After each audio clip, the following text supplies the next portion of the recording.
Grand Dawning, Great Rising. Welcome to another edition of 360 Info Network right here on AM 1490 WERE. We are in store for a great show today. We're going to have a conversation about politics, Africans, and the globe. So stay tuned for that. In a few moments, I'm going to welcome to our airwaves our brother Hamtonio.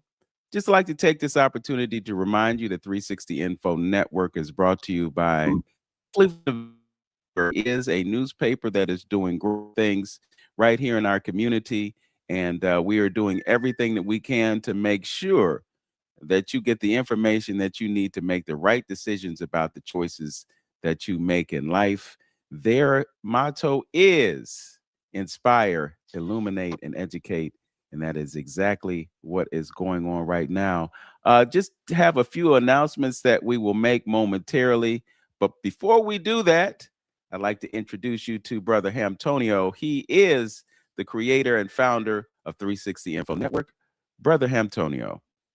Greetings, everyone. Yes, we welcome you to the show. We got a great show for you today. I know it's a little cold outside. Cleveland been doing, we've been getting our share of snow this year. So we we've been away from it for the last 5 years or so, but they don't brought us back. But we're hanging in there. But great show for you. Glad you're here.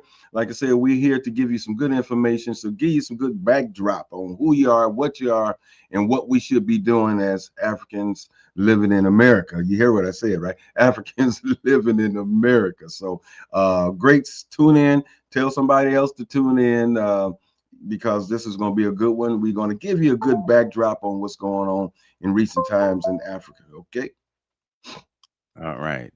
I just want to remind you about an event that's going to take place at Karamu. It will be on the 22nd of February. So you got a few weeks to get your tickets, but as I hear, they are going fast. It's Ancestral Remembrance Gala, and several people will be honored, including Dr. Yvonne Pointer, Philly Whedon. I think Dr. Jackie Chisholm is going to be honored. Our brother Mwatapu Okanta and yours truly will be among the honorees for that program. There are going to be different cultural activities, including poetry, music, dance, and some other things. So get your tickets. You can go to karamu.org. That's karamu.org, and you can get your tickets for that event. They will cost between $75 and $85. And again, you can go to that website. It's being brought to you by Dr. Latia Phillips Bay. She has some deep connections in the cultural community, and we are looking forward to that event. Also, we'll be keeping you up to date with development at Larchmere Arts. We'll be doing a closing show for our artist, Mary Kay Thomas, in the next couple of weeks as we welcome another artist into that space. So stay tuned. And with that, we will get back to the program. Brother Hamtonio, one of your dear brothers, a Liberian who happens to live in Canada right now and has spent significant time in Nigeria. He can give us a great history about what has happened in Nigeria.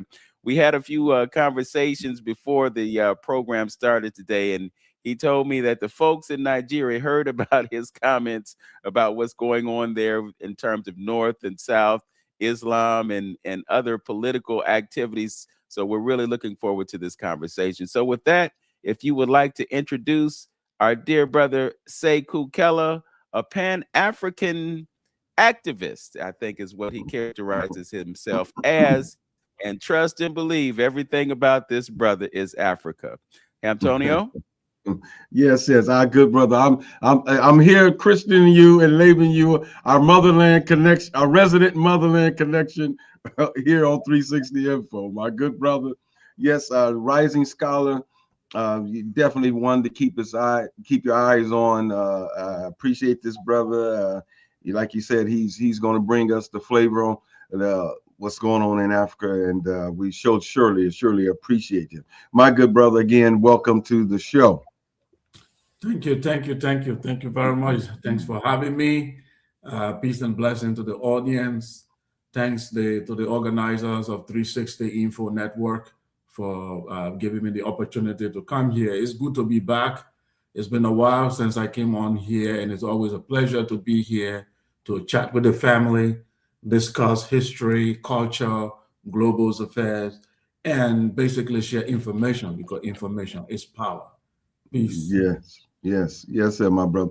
What I want to do, we gonna carry a array of things going on today and talk about, but I kind of want to give us a backdrop, because I've been saying and thinking for a long time that a lot of people don't really understand Africa. I mean, I'm speaking on African Americans. That's who I'm concerned about right now. Okay, really don't understand the backdrop and the history and why Africa is in the position that it is in today. The geopolitical status, what's going on. And I think with that, it can bring us both together, Africans on the continent and the Africans living in America. Because I think, someone with intentionality has did a great job in playing us both against each other, and part of the confusion of us not understanding each other, and distance from each other. So I want to paint a little picture so people can get a little quick backdrop summary of what's going on in Africa. So, as far as you see it, what would you say the West's relationship has been over the 400 or 500 years with Africa?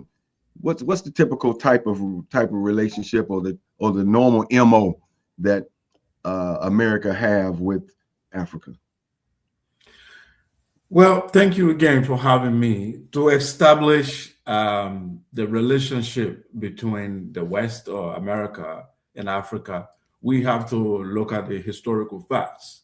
So we don't need to go too far. We have to look at slave trade and see their involvement. When the New World, when Columbus went into Americas, and then the Portuguese were already having business, establishing commercial links with Africa, and their intention, or according to them, their original intention was to buy gold, silver, and ivory, because Africa was a very rich continent, a continent where the people did not need the outside world to survive. So at this point, there were states in Africa, very great, powerful states, that we are talking now 12th, 13th century. A lot of great states in Africa were already established. The Ouagadougou Empire, Ghana Empire, and other places were standing. And the Portuguese were coming and saying, hey, these people are very rich. They have a lot of mineral resources, but they did not have the technology of like guns that we have. So we can establish trade with them and see what we can get. So the European needed Africa. They needed Africa for the things that they saw there. But when they arrived and they started getting things, one of the things they found out was that Africa have a large population, and the military was not as strong as theirs. So they said, well, we need labor in the new sugar farm that we are establishing, and we will need people to do this work, because initially they are white slaves. And the white slaves, we will get to that, couldn't do the job. The Indians couldn't do the job. So they were like, why not we try these people? So the Portuguese started kidnapping Africans from the coast, kidnapping people, and eventually they destabilized the system. They found, and the Muslims were also on the other side doing the same thing through the Sahara.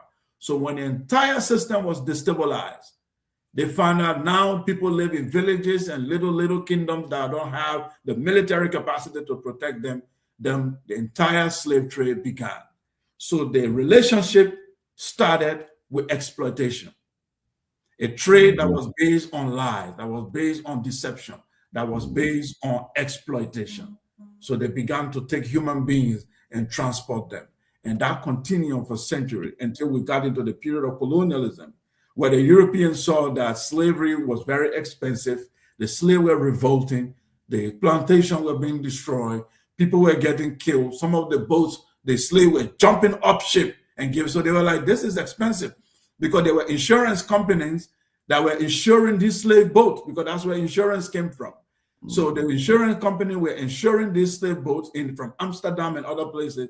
So when these slave boats have problem at sea, they lose billions or millions of dollars. So they were like, we can't keep sponsoring this trip.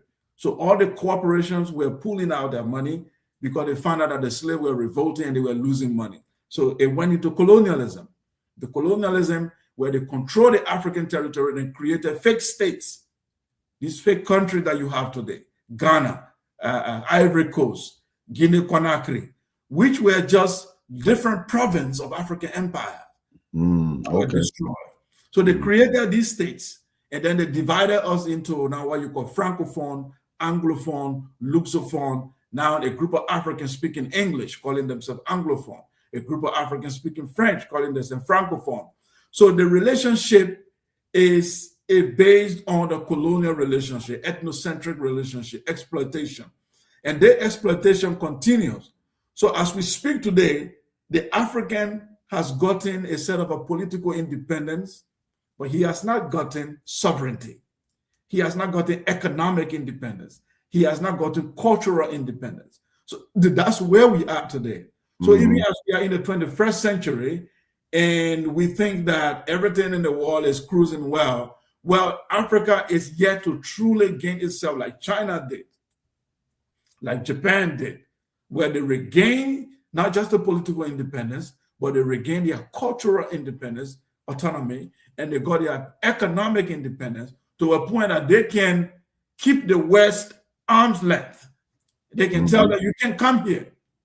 We can use your language for higher learning. We don't need to use your language. Africans, up till today, our universities continue to use English and French. Our leaders have not developed the capacity yet to say, why can't an African language be used for higher learning as a national language in our country to advance science and technology without a European language? So you can see our relationship is still colonial. It's still colonial. It's not yet Uhuru, like some people would say. Yeah, see, and you know, I remember back in the day, in the 70s, the book Things Fall Apart, it talked about, the invasion at that point. I remember when I was in college, this is 77, 78. I remember taking the Black History course, and I had to do a paper on it was the golden age of the Moors, I believe, it was something to that nature. And it talked about the invasion of the Arabs or the Islam into Africa, so it seemed like we have this little influx in Africa. And I would imagine it attracted people because of what you just said earlier, being rich and doing things of that nature. So how strong of influence would you say that Islam is in Africa in present day? Very powerful. So the Islam in Africa is in two parts. You got to look at it first from the military standpoint, how it came, and the trade, the commercial or economic way they came into the country. So first of all, let's look at the military. So in North Africa, it's a different story. The jihadis came and took over Egypt, took over all of these places. So it was direct jihad is how they took over North Africa. For West Africa, the case was a bit different because they couldn't penetrate militarily.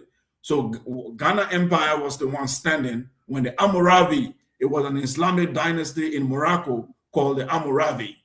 So the Almoravi attempted to overthrow Ghana Empire, which was ruled by an African king.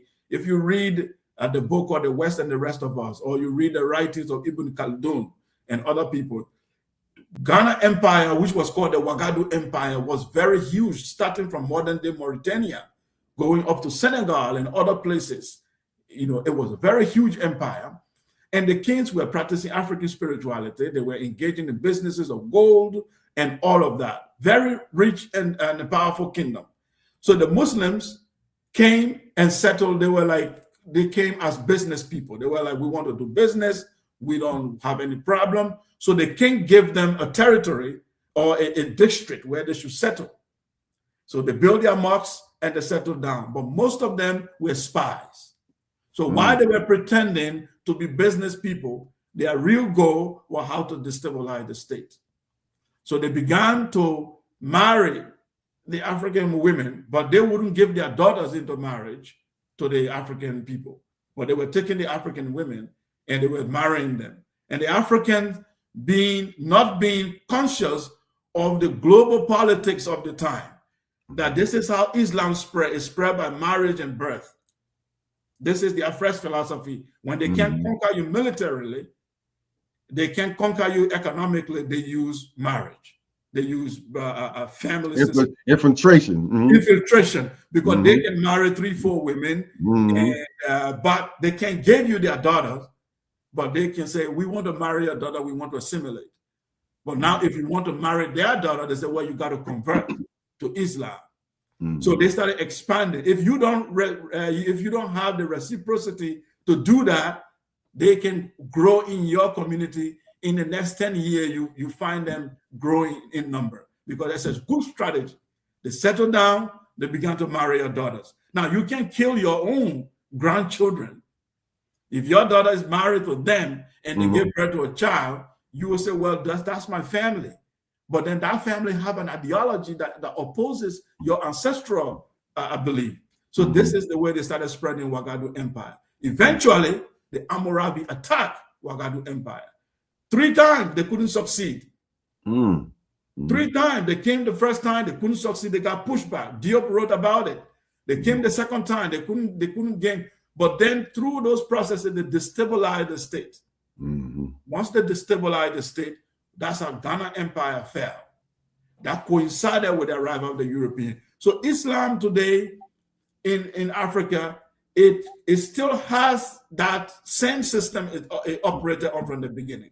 Let's take Nigeria as an example. The northern part of Nigeria was a place that was originally inhabited by the Hausa-speaking people. Very beautiful people. Their language, very beautiful. It's an Afro-Asiatic language, much closer to ancient Egyptian language, the Hausa language. Very rich and beautiful. And they are very hardworking people, agricultural people. But this nomadic tribe called the Fulani came out, they converted to Islam very early, and they were given the jihadist flag to spread Islam into West Africa. So they initiated a jihad in northern Nigeria, established what they call the Sokoto Caliphate. They removed all the kings in the Hausa kingdom, replaced them by the Fulani emirs. So the emirs are like governors of an Islamic empire. So they built a very powerful Islamic empire called the Sokoto Caliphate. And that Sokoto Caliphate mission was to continue to spread Islam militarily across West Africa. Then the British came in. So when the British came in, they had superior weapons. They defeated the Muslim guys.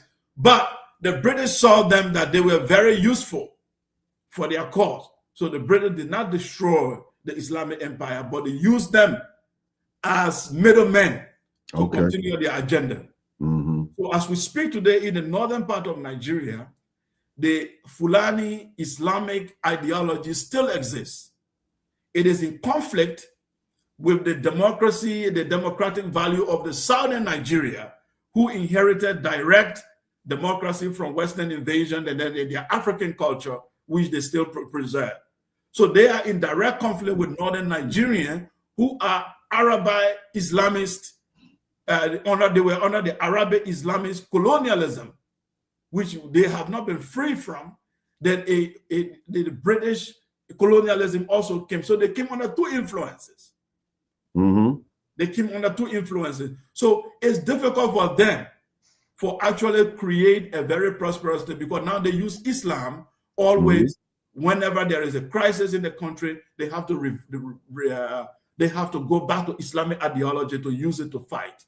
So they can't be able to build any state without using jihad, without using Islamic ideology.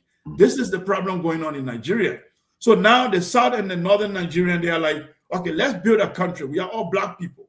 Let's build a country called Nigeria, where we have a president and have a democratic value.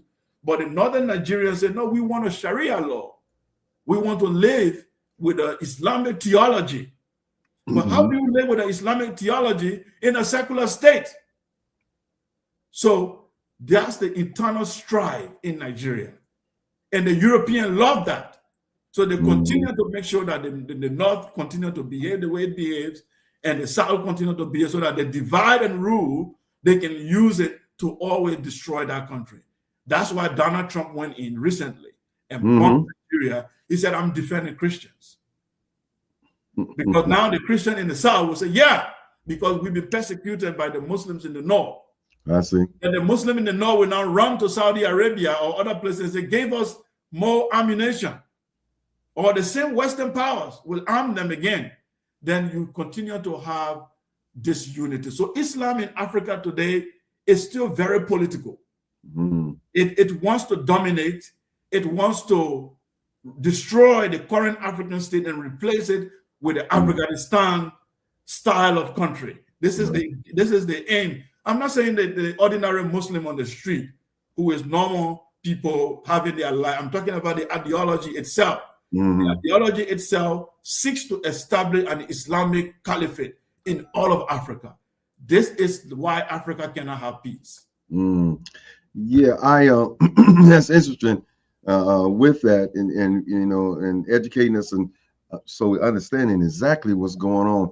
I remember, I believe it was a conversation we had with you earlier, and you talked about some of the issues, you know, for lack of a better word, saying Islam set up in the Middle East was having a little issues with the type of Islam that the Africans were kind of massaging it a little bit, putting some of the African spirituality into Islam, and it was kind of causing some kind of friction, you know, because I think some of the things it says about Islam, in order for you to, you know, to be on good status in reference to Islam, you have to deal with Islam language and things like that. So just like Black folks do, we tend to, you know, put our own flavor on things, and that tends to be a problem. And we need to let our listeners know too, is that you were raised a Muslim. Is that correct?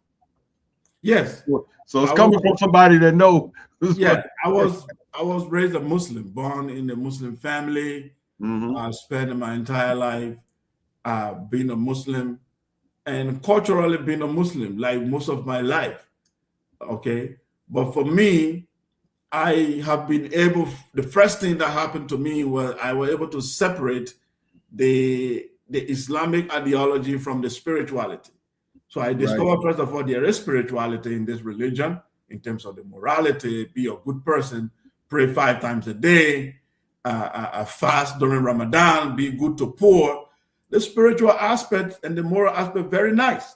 But then there is a cultural imperialist aspect of the religion, which says that unless you said La ilaha illallah Muhammadur Rasulullah, you are a kafir. Unless you say there is only one God and Muhammad is his messenger, you are an infidel or an unbeliever. And that word infidel or unbeliever is not just, it's politically charged. It means that you have been convicted in their worldview, you have been convicted to be a denier of truth. So it's like they have taken you to their court of law and found you guilty of denying truth, of denying God. So therefore, you are a walking criminal. You can be killed. You have to, if you live under their protection, then you have to pay certain tax. If they kill you, your life doesn't worth a life of a Muslim. So to designate somebody as a kafir is an indictment that the Muslim use to be able to qualify you for marginalization, for destruction, for oppression. So it's not just to say that you are non-Muslim. No. Once they designate you as a kafir, it's an indictment as an enemy of God, an infidel, because you are not just an unbeliever, you deny the truth. So therefore, you are in direct opposition to them. So whether you fight them or not, they are willing to fight you physically, or they are willing to fight you culturally. They are fighting you without you even being involved in the war. So this is the way the Islamic ideology operates. So for me, I find that very hostile. And I say in an African society where we want to build Black unity, we don't need an ideology like that, because we have a multicultural people. We have different languages. We have our culture are similar but a little bit different. So we need a multi-cultural society in Africa where we can synthesize and live in harmony. But if we have an ideology that says either I convert you, or I kill you, or I have to conquer you, then we can have a peaceful society.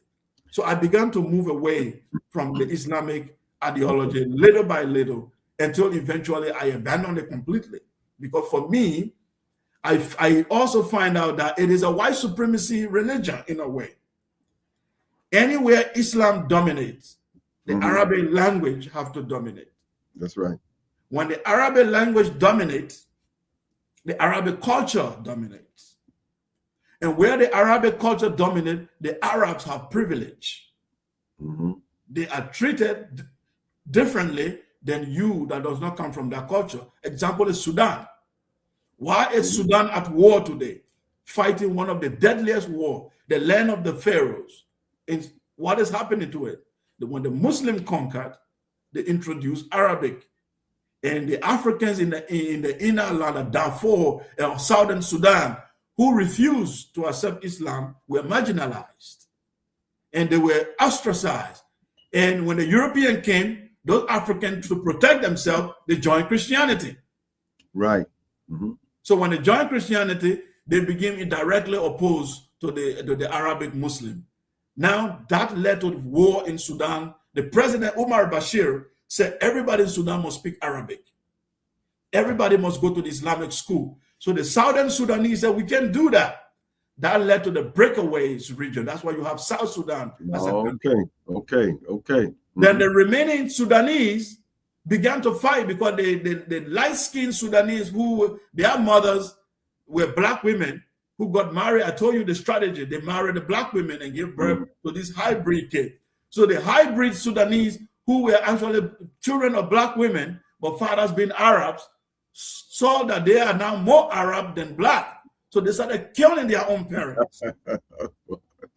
Because they said they want the country to be as Arabic as possible. So they started bringing light-skinned Arab from Syria to settle in Sudan and kill off their own black ancestors and parents.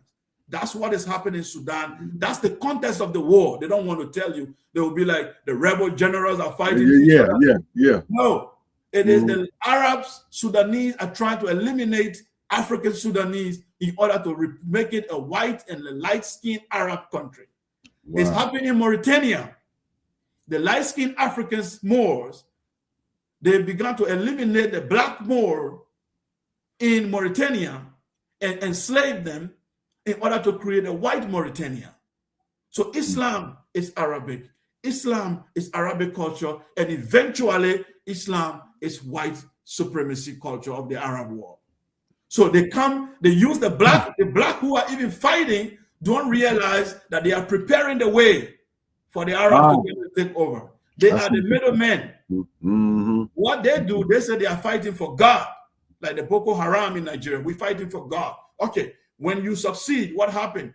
Arabic language dominates. When the Arabic language dominates, what happened? Arabic culture dominates. What happened when Arabic culture dominates? Arabs dominate. That's then right. You become servant in your own kingdom. Two things before we go to break. When you said that, it made me think about our good brother in Burkina Faso, that he rejected them coming in, putting mosques all over the place, for one. And it just seems like in our audience, if you really just pick that up, that folks are coming into Africa either by the sword or the gun, trying to manipulate the people and take their sovereignty away and dominate. So we need to know that Africa has been under attack forever, and those internal battles that are going on has been going on because, I used to say is that, some of our people feel like Africa abandoned them, then come back for us when we were sent over here while we was going through slavery and things of that nature. But I think a lot of us don't understand exactly what was going on with Africa at the time. Like they was at the beach having a good time. I up until recently in the last couple of years, I didn't know that over in Africa they was cotton farmers and things of that nature. So that fit right well with the slave trade to come over here and start doing what we did with cotton, because we was already cotton farmers. We had the experience already over in Africa. So we're going to go into our break. You can follow up on that if you want to after the break there, brother Sekou. All right, no problem. Just joining us, you're listening to 360 Info Network right here on AM 1490 WERE. Our guest is Sekou Kelleh. He is a Pan-African activist from Liberia who is living in Canada right now, but he is giving us the 411 on politics, on religion, on history, and some other things that we will dive into as we continue our broadcast. We're going to step away just for a few moments and hear from our sponsor, the Cleveland Observer. Stay with us. We will be back momentarily.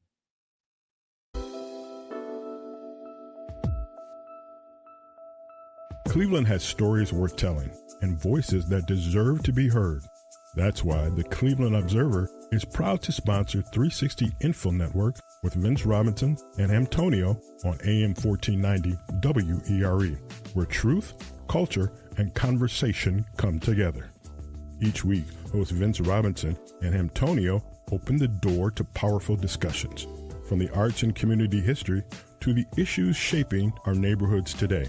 And the Cleveland Observer is right there with them, shining a light on the people and movements building a stronger Cleveland. Tune in to 360 Info Network and visit CLEobserver.com to read, watch, and share more stories that inform, inspire, and unite our community. Because together, we are Cleveland's voice.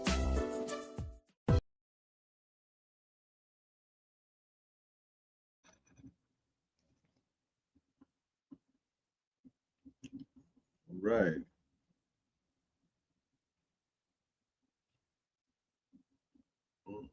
I think we are back. Can you guys hear me?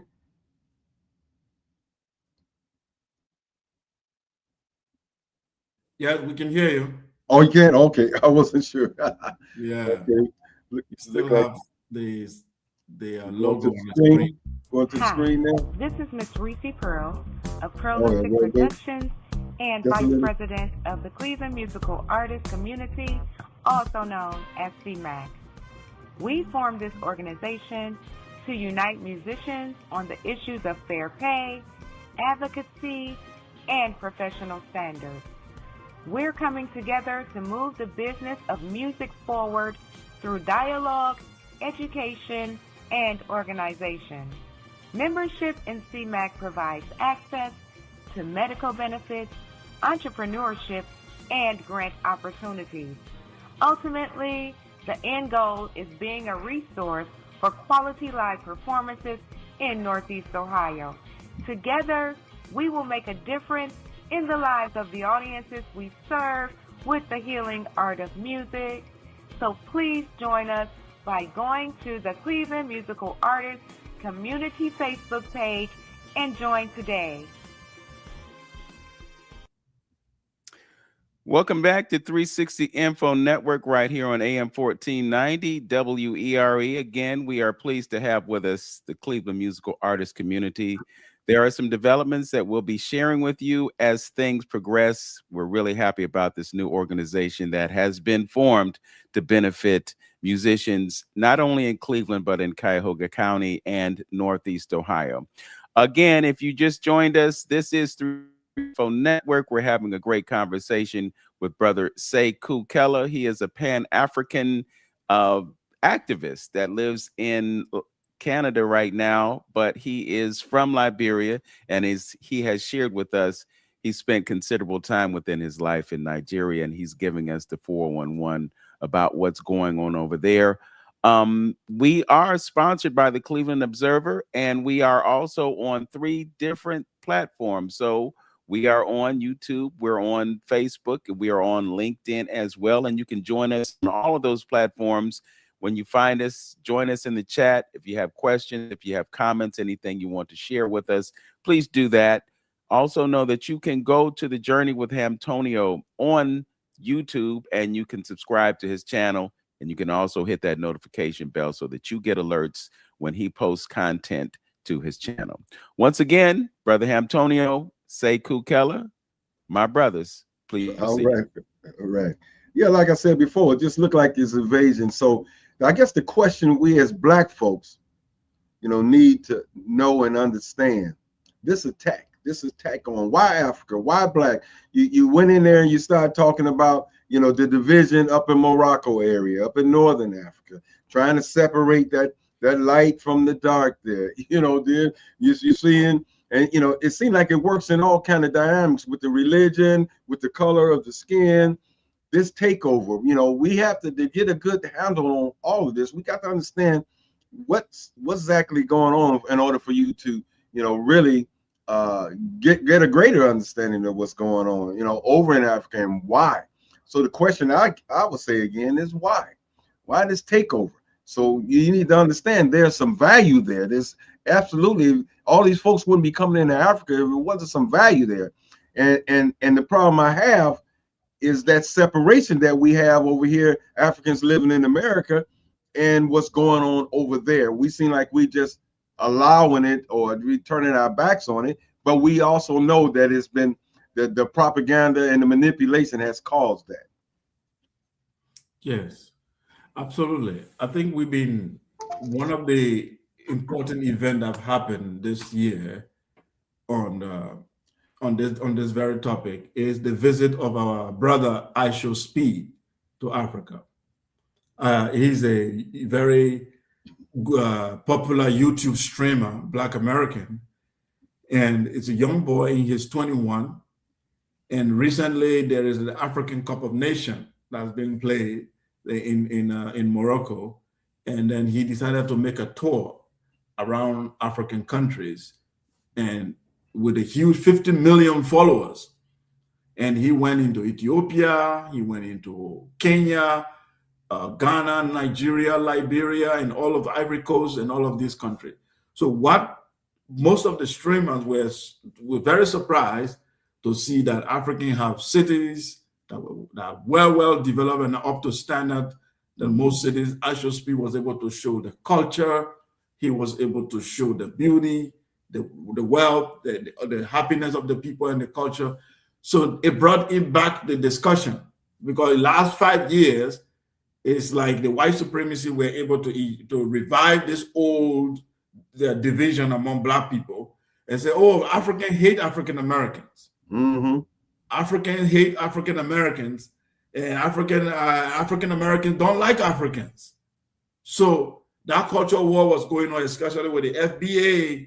The Tariq Nasheed founding is a foundational Black Americans organization, and the ADOS, and all of these joined to fuel the discussion. So you go on the social media, Black people are fighting, and the FBA are saying, oh, you guys are tethers, or they use word like tethers. You come to America and give birth to your kids, go back to Africa.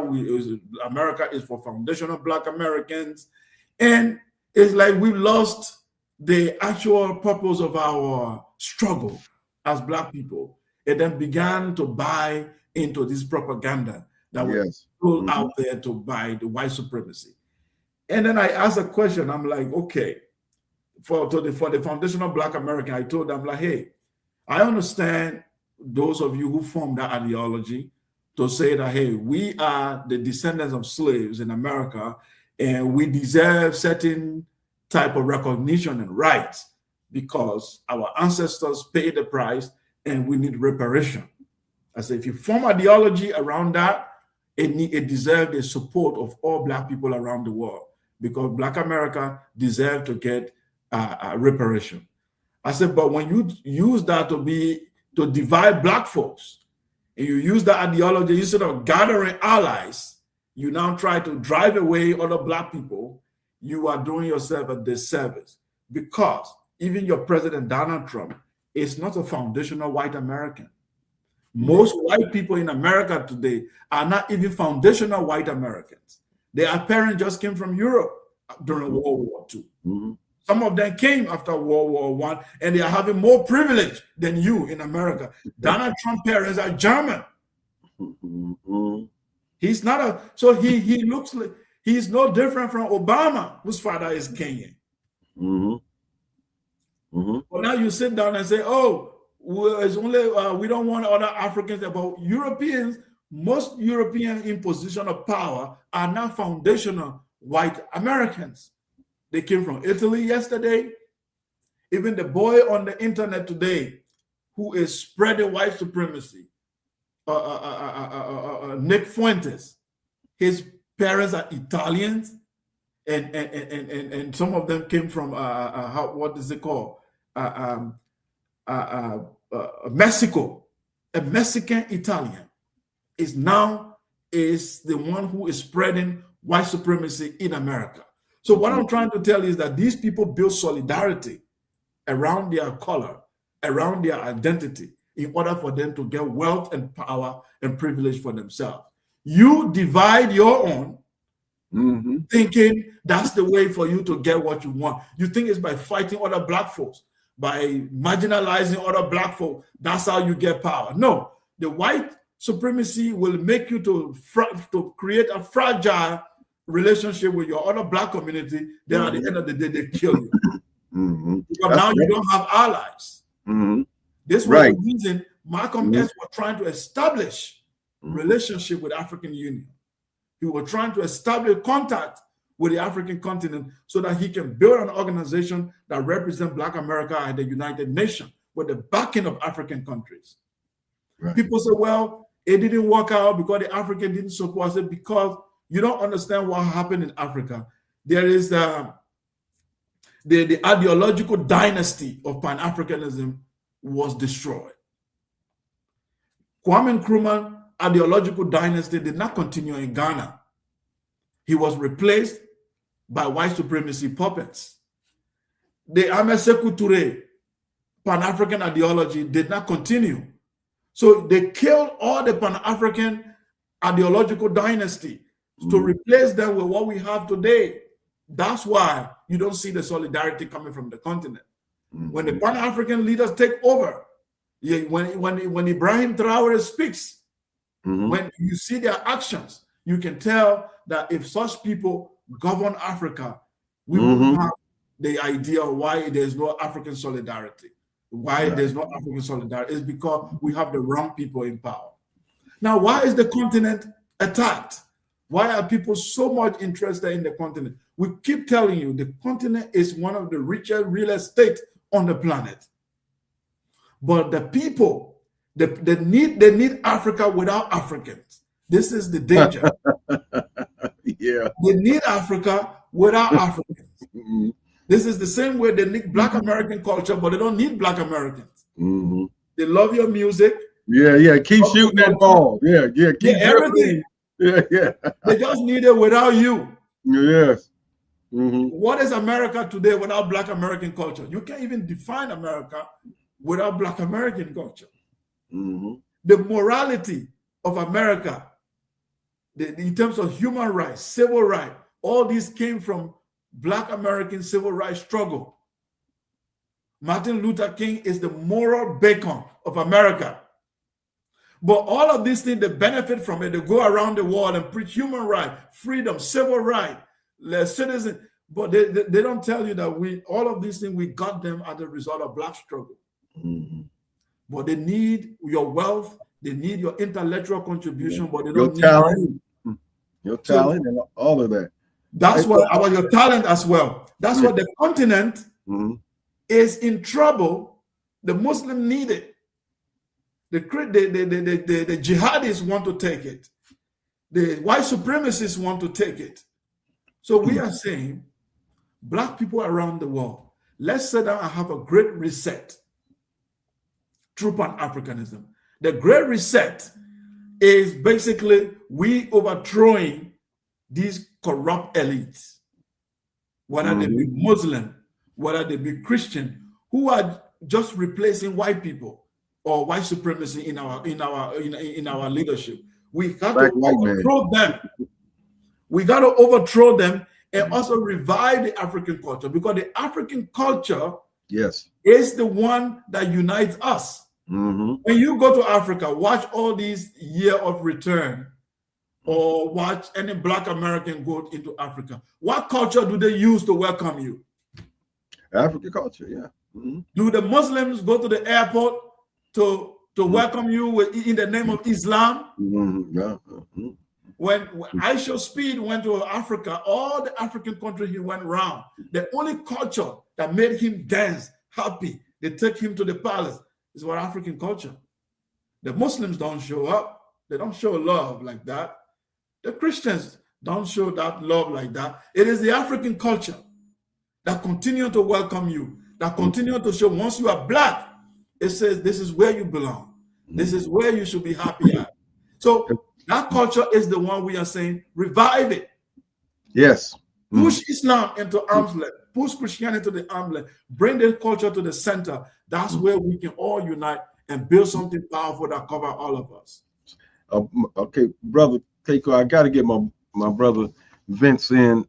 Yeah, I know he's been sitting patiently. I wanted to, paint this picture of letting everybody know, giving us a backdrop on what's going on in Africa and why Africa, and for us not to turn our back. That's why I have an issue with the foundational blacks here, because they'll freely just turn their back on Africa and let everybody else steal it going forward in the future. It won't have nothing to say.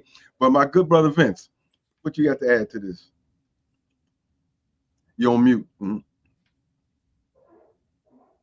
I have a few things to add, but I don't want you to feel like, there aren't other things that you want to bring into the conversation. So we got a few hours to work with here. So if there's more that you want to uncover, please feel free to do so. Be my guest, my brother.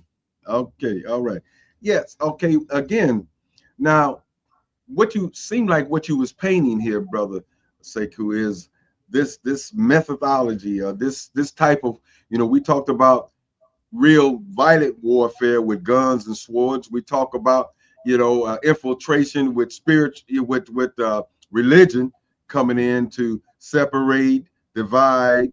By you being from Liberia, we, that's this thing, Stockholm syndrome type of situation where the blacks, because we were so, mentally assimilated here in the States, when we went back to Liberia, we kind of brought that type of mentality that we were taught and trained over here. So I'm saying it seems like there's a physical attack, there's a mental attack, there's a spiritual attack going on as well, And so the picture I'm painting is that we probably can go to different continents around the planet and see this type of takeover, this type of division of lights and darks and things of that nature. So I think with that understanding, that should cause us to take notice. Can we see this type of pattern around in other places, and then see how we can tie this into what Trump is doing with the Venezuela, the Nigeria, and even if we can go into the Greenland situation. Is this just a fight against the whole global shift in dealing with BRICS? Yeah, can you say the last part? Sorry. Yeah, is that when we see this takeover going on, and now we're seeing this global shift, and Trump going into dealing with Venezuela, because I'm talking about the methodology on how we go in these countries trying to get resources. So if we're seeing the same game again with Trump today, as he going into Venezuela, Nigeria, call himself trying to help with Greenland, is it all about takeover minerals again? Is that the common theme that we always see coming from the West and invading? Yeah. It's a common theme, and something that I don't know, for some reason, some countries have refused to learn history, or the educational system is being sabotaged so that they are not awakening the political consciousness of the people to understand that the West does not believe in international law. It does not believe in rule of law. The international law and rule of law only makes sense as long as they are cutting shots. Once there's something goes against their interest, international law ceases to exist. And you have to understand that they only respect power. They do not respect weakness. They do not respect any weakness. International law, as we know it, has died since 2003 in the Iraq War, when the United Nations voted overwhelmingly and said that George Bush should not go into Iraq, and says that there is no weapon of mass destruction in Iraq. And Bush said, yeah, I'm going in. An entire European nation rose up and supported him, and the Tony Blair, and they went in and destroyed that country, and the weapon of mass destruction was never found. None of them were prosecuted. Right there, it tells you two things. One, we live in a jungle. The so-called civilization that we live in is a barbarism. Yes, that's why Diop wrote a book, Civilization or Barbarism. This is not a civilization as you think of it, to say that there is an international law, rule of law based, people respect international law. No, it's a jungle of survival of the fittest. I have the gun and the power, I can march into your country and take your resources. What they did 500 years ago is still in play today. People think it's over. And I tell people, slavery is not over. Colonialism is not over. It has only changed form. And if you do not protect yourself, the classical colonialism and slavery is possible for us to come back and make a comeback. Because you need to understand that you are dealing with a people when there is scarcity or they need something, they are willing to break any law. Yes. To be able to do it. Yesterday, I was on the platform, on Sarnetta platform in the night. I joined a discussion on called behavioral genetics. So I told them that I just wrote an assignment on that very topic at the university, because I'm doing a course right now at Guelph University. I'm doing a degree program in psychology. So I did an assignment called behavioral genetics, where it's our behavior is influenced based, not just based on our gene, but also our environment. Yes. People, environment, and their genetic disposition, all two put together can determine how they behave. Some people are making the argument that the core Northern Europe created an instinct of stealing, or in a way, if I would use that word like that, people where they are always thinking of scarcity. They are always thinking that what they have is not enough. They need more, because for them, they think winter is coming and we will lack food. Winter is coming. We won't have enough. So they always look for neighboring towns and neighboring cities and neighboring civilization to steal from, because they are afraid that winter is coming and they're going to lack. Because you see the behavior. I'm not saying that this theory is proven, but some people are postulating that could that be responsible for this behavior of the Western people? I see. That they are having this fear all the time that they are going to lack something if they don't oppress other people. With all the wealth of America, Donald Trump is afraid that he's going to lose oil. He has to go and kidnap the president of another country. He's afraid that he needs more resources. He wants to take Greenland. Okay? You don't find an African country or African people thinking that they need to capture an Asian country to survive. You don't see China having that feeling. Despite their wealth and their power, Chinese are not really hungry to capture an African leader or capture an African country for their survival. They believe they are content with what they have. They want to build on mutual respect. But the Western world always thinks that it needs to oppress certain group for us to survive. Absolutely. Well, brother Sekou, you're hitting it right nail on the head. We about to make our transition into the YouTube thing, but what you describing to me and some things that I wrote about, it sounds like that when you said talk about that gene, it's something that look like it's embedded in that gene. That's that northern survival gene to seem like it's coming out and showing its face everywhere they go. But go ahead, brother Vince. Yes, as you said, we're about to conclude our broadcast right here on AM 1490 WER. We would definitely appreciate you joining us today, and we simply request that you visit us on YouTube and Facebook and subscribe to those various channels and do what you can to support our mission. Also, would just like to give a note of thanks to our engineer, Tone Harley, who does what he has to do to bring us on the air every week, week in and week out. We definitely appreciate what he does for us. We'd also like to thank our sponsor, and that would be the Cleveland. artist community. Next week, right here on AM 1490 WERE. And as always, continue to watch us online. Know yourself, love yourself, be yourself, make it a great day, y'all. Peace. Peace, peace. All right. We are right here on YouTube, The Journey with Hamtonio. And also you can go to YouTube and check out Vince Robinson. You can check out our broadcast. We are having a conversation with a Pan-African activist by the name of Sekou Kelleh. And I'm telling you, he is bringing the information, the knowledge, the history, and lowdown on the political things that are going on the planet. Brother Hamtonio, was there anything else that you wanted to pursue with Brother Sekou as you were implementing your questions? Yeah, I guess just to tap into that last question about seem like we're seeing a pattern, and that's what I want our people to understand, because everybody, especially the West, they know Black folks.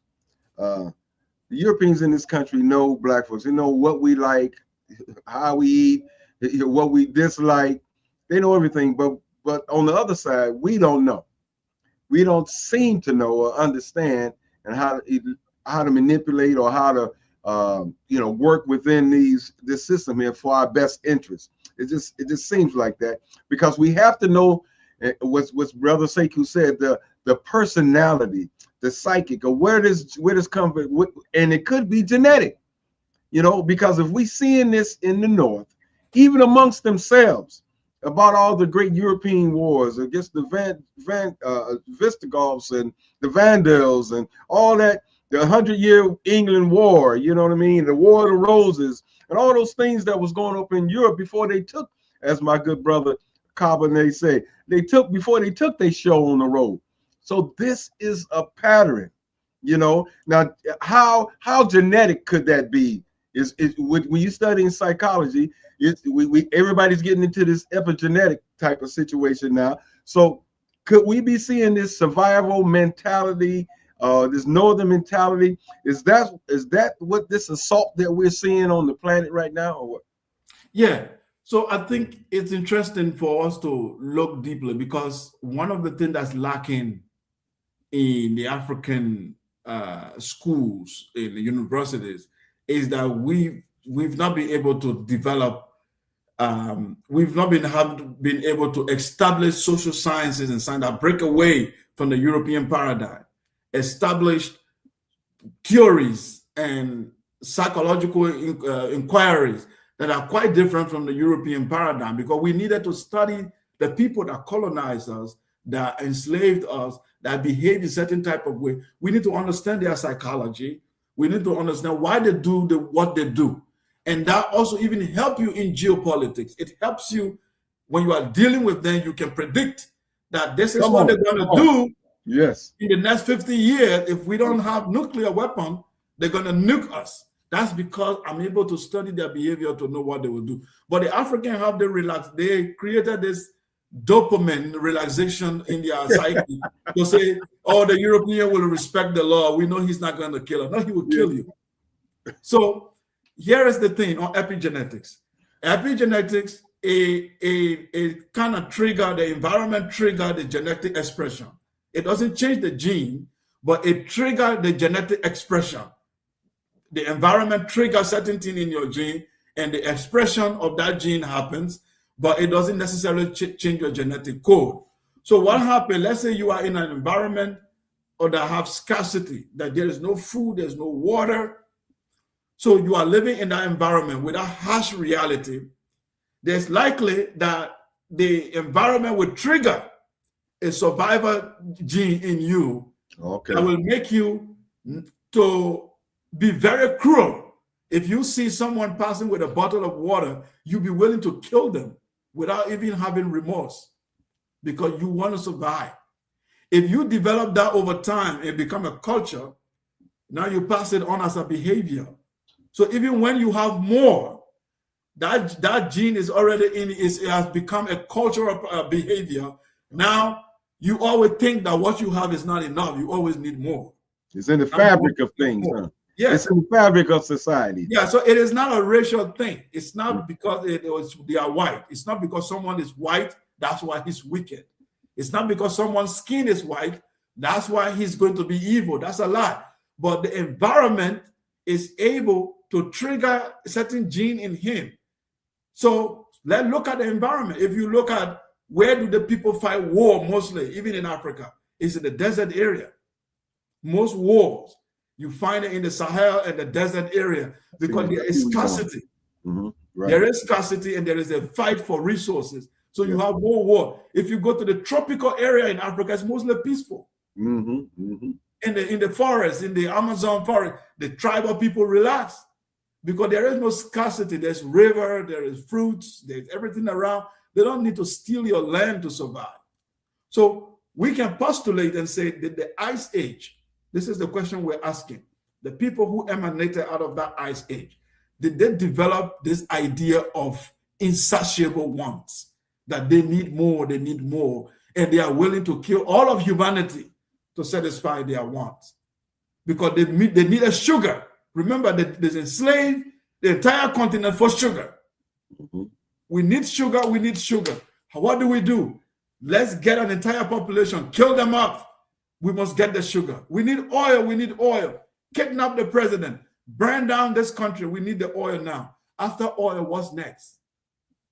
Now we have gone into rare minerals. They need these rare minerals to fuel the technology. Guess where you find these rare minerals? Most part in Africa and other places. And what they're going to do? They will burn down those countries. So we need to understand the psyche of the civilization we are dealing with. Yes. Why they behave the way they behave. If you don't, the Chinese understood that. That's why they got this nuclear weapon. They told their people, we can't give you democracy now because democracy is good on paper, but it's always it's a pretext for them to infiltrate your system because they go to the opposition and arm the opposition to destroy. That's why they love democracy so much. Not because they want to give poor people rights, but so that they can manipulate the opposition to destabilize the system. But when you have a revolutionary system with no opposition, they can't penetrate. Then they start to complain. That's why they are against Ibrahim Traore. That's why they are against all these people. But even if you have a non-democratic society, but they are able to penetrate, they will not complain. That's why they don't complain about Saudi Arabia. It's not a democracy.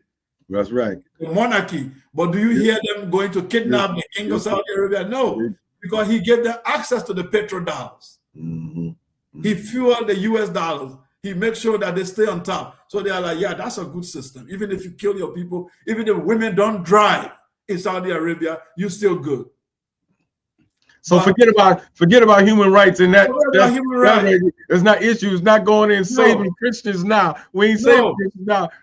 Just keep my money right there, huh? Keep my money right. You can kill all. There's no Christian in Saudi Arabia. Eliminate no churches. Eliminate all of them. You good. But in Nigeria, the Christians are dying. No, it's because he's doing it for a different reason. It's never about the people. The democracy war, the human rights war is all fake. So understand the psychology of the people, the environment that molds them, the environment that molds the ideology, the individualism, the survivalist instincts versus you that live in a river. Africa is a natural paradise till today. The poverty in Africa is artificially created because the economic system they introduced is not working well because it's based on IMF and World Bank and fake currency that's not based on the natural resources. It's not based on the gold. If money is based on natural resources and gold, Africans are the richest people on the planet. Yeah. Okay. But money is based on military power, mafia, and lies and propaganda. It's not based on the mineral. That paper they gave you as money, it was nothing. What worth something is the value. And what is the value? It's supposed to be natural resources and gold and production, but it's based on U.S. military. So, Brother Sekou, excuse the interruption, but I have to jump in because you've uncovered so many things that we need to talk about. In the last hour, you mentioned the Great Reset. and you said that we need a great reset. Mm-hmm. And it's just so ironic that you say that we need a great reset, because as we have this conversation, the great reset is in progress. When you talk about resources, there is a global controversy over those minerals that you talked about, specifically silver and gold. And right now, silver market is just exploding. Just yesterday, silver went up to $121 an ounce. $121 an ounce. And because of the manipulation that's taking place and the consolidation and so forth, they actually engineered a massive sell-off. So it went from $121 to like $85 an ounce in one day. But what's going to happen is, because of this great reset and the changes taking place in the world economy, silver is going to be $200, $300, $400 an ounce, because to be revalued to fit the realities of the marketplace. So last week before, they had the big meeting in Davos, World Economic Forum. All these leaders come together, and I would assume that there were some African leaders in that mix as well. But you have two separate situations. You have sovereignty, which we talked about earlier today, and we have globalism. And then you have people like the President of the United States, who doesn't really want to buy completely into a globalist agenda, because he wants to retain the sovereignty of this country. So you got all these different wars going on. Venezuela was a way for the United States to get back at China, because China depends on the crude that comes from Venezuela. So if the United States can get in there and control that crude, then they prevent China from functioning as effectively as they could. But, you look at the whole BRICS situation. You look at the fact that they've created an alternative currency. So they're basically detonating the petrodollar, because countries from around the world can go to Saudi Arabia and purchase petroleum with something other than the US dollar. So now they're buying oil with the yuan. They're conducting trade outside of this. So is that I'm a just panic? saying, Is that a panic going on, Vince? Is that a panic going on? Is that what you're saying? It's a panic in a sense, because the US dollar is losing its power. And at the same time, you have all these countries that are getting as much gold as they can, because this new currency is backed partially by gold. I think 30% of the new currency is backed by gold, and they have the gold strategically in place in other countries besides China. So there's a great reset going on right now, but this great reset is not being implemented in the interest of lifting African people. But as you said, where are the minerals? Where are the resources? Yes. This whole idea of scarcity, when it's enough for everyone to go around. So I'm just wondering, we have Ibrahim or others in the Sahel that are making moves to establish their sovereignty, but how realistic is it for the continent to be a sovereign continent with United States of Africa and leaders within those countries who are willing to stand up for their sovereignty and not buy into a globalist agenda that seeks to exploit the people and the resources of the continent? I guess that's the real question, Brother Sekou. Yeah, I think everything depends on the people, the African people, not the leaders, the elites. The elites have Africa, have a history. And that's why I said to determine the destiny of a country or a people, you can look at the internal forces that control that country. From that internal forces, you can tell what direction this country is going and what would likely be the future of it. The internal forces in Africa, unfortunately, the evil guys have won the war temporarily. So the people we have in power right now are Western puppets.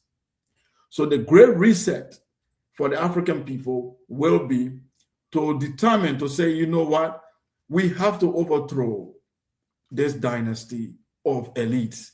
Because you can trace modern African elites, you can trace all of them to colonial period. Their fathers were involved, serving the British and the Americans. You can trace them even to the slave ship, that some of them were the African sellouts who were involved in slavery. They became rich from selling out their people, and then now they are in position of power. So their children continue the dynasty. They are now willing to fight for an African independent cause. So you see Patrice Lumumba. He was an outsider whose father was nobody, probably a farmer. And then he jumped into the picture and says, no, the country cannot go like this. We need to fight for the people. Then you have a rebel leader, Kabila, who is now sponsored by USA CIA to come and remove him. And that dynasty continued to rule the country till today. So you can tell the future of Congo by seeing the elite that are in power and who is ruling it. So this is the issue. So we need a great reset. The African people need to rise up and overthrow. Forget about the European imperialists now. This is our internal house cleaning. Oh, right. Okay. The house cleaning, because before you can go to war, you need to form an army. If you don't have a patriotic, loyal army, you can't even go to war. It's not about the enemy. It's about you not being prepared. So I think the conversation should be shifted to the African inner house cleaning. If we don't do the inner house cleaning, the external war, we can't win it. And the external war is very easy to win. Very easy. We have the resources. We have the youngest population on earth are in Africa. Youngest population. People between the age of 18 to 20. Most of them are in Africa. Most people in Asia, industrial Asia like Japan, they are getting old. In Europe, the population is declining. They are getting older. They are not replacing their population. We are getting a bigger population. We are getting younger. We can capitalize on that and overthrow these elites. And overthrowing the elite means we overthrow them with their religion and say, you know what? We are not saying that we are eliminating Muslims or we're going to commit a genocide, but Islam must be removed to any political activities in the state. It must be relegated to a private thing. The state will no longer be involved into religious affairs. Christianity must be relegated to because right now as I speak, they say that on paper, but in reality it's not. Nigeria takes 2% of its GDP to send people to Mecca. That billions of dollars. They take it every year and pay Muslim scholars to go to the holy pilgrimage. That means 2% of their GDP is given to Saudi Arabia every year, free of charge. That's like army tongue. Yeah, see, like army tongue. Yeah, you just got. Oh, who uses it? That's 2% of your GDP. You take it and give it to another country annually. So Saudi Arabia doesn't need to do anything. They can just sleep and there's money in the bank because of their culture is getting them the money without them doing nothing. Allah is getting them the money. So remove that. Remove these elites who think that Africa should always be subordinate to Western power. You need to eliminate them and replace them with revolutionary thinking leaders. Once you do that great reset, Africa, I'm telling you, in one generation can be a superpower. It doesn't have to be the entire continent. Even the Sahel countries right now, they are on the right path, but for me, they are still wasting time. Because they have 3 presidents, and they formed the bank. They've created the currency. Up to now, it's going to 5 years. They're yet to create a currency. And the French and the other African nations are trying to overthrow them every week. There is a coup attempt every week in the Sahel. Just last week, they almost removed General Tiani. They almost assassinated Ibrahim Traore 3 times in the last few months. But come together, form one super state. Get one president, an army of that whole Sahel. Nobody can overthrow that government. Begin to build highway industries, remove religion out of the equation, and promote the African, you can become a superpower in 30 years. You don't even need to take a longer time. So the Great Reset is cultural revolution. It's political revolution. It's economic revolution. If you can do those three revolutions, there will be a Great Reset. And I don't expect the elite to do it. They're the people. The people need to rise up and say, we are tired of this. With these elite that are in power, let's take the Nigerian president, for example. He is current president of Nigeria. And I explained the situation about him on last show. You can trace him back to the US. In Chicago, he was a drug dealer in the 1970s. The FBI have file on him. Like every 2 weeks, they can call him and say, we're going to release your file. Then he said, please, please don't do that. And he said, okay, do what we want. So he's actually an asset of the United States. So you have a president of your country whose criminal record is in the hand of another country. Is that supposed to be a leader that protects your interests? His hospital that treats him is in France. That's where he goes for medical checkup. So his DNA, his medical record, everything is there. The French president can literally pick a phone and say, kill him, and he will be dead in 2 minutes. That's not a leader that can protect your sovereignty. He himself is not even safe. How can he protect you? So, cultural revolution. That need a court. That it's not because he lacks money. He's not going to France because he lacks money, because he's a billionaire. He can build the world top hospital in Nigeria today. But why? It's a cultural thing. He thinks that when white doctors stand over him, he feels better. When black doctors stand over him, he's like, oh my God, I hope they are qualified. It's you know what, thing. Brother Sekou, just on that point alone, I just want to bring the attention to this. And that is the white doctors come to the shaman when they need results. And they realize that they can't depend on Western medicine anymore. I want to address something that you brought up just a few moments ago that gave me an epiphany. You know, when you look at the history of this country, there's this idea of the separation of church and state. And what you talked about really is a marriage of church and state, but it seems as though religion has been the thing to take people away from God and the power in them that exists because of that connection. Would you agree that religion has taken people away from their spiritual center? Yes. Religion, my theory is that is 80% politics, 80% politics, and I would be say 10% spirituality, and the rest take the remaining one. So the idea is that spirituality is a natural inquiry. It's a natural thing in the human evolution, cultural evolution, and biological evolution. We evolve and we question nature. Where did I come from? Why do I exist? Why should I do evil or why shouldn't I do evil? What is the purpose of my life? What happens when I die? My parents who died, where did they go? What is my relationship with nature? And what is the meaning of life? These are natural questions. Every being, every 24 hours of the day, one way or the other, that question comes to your mind.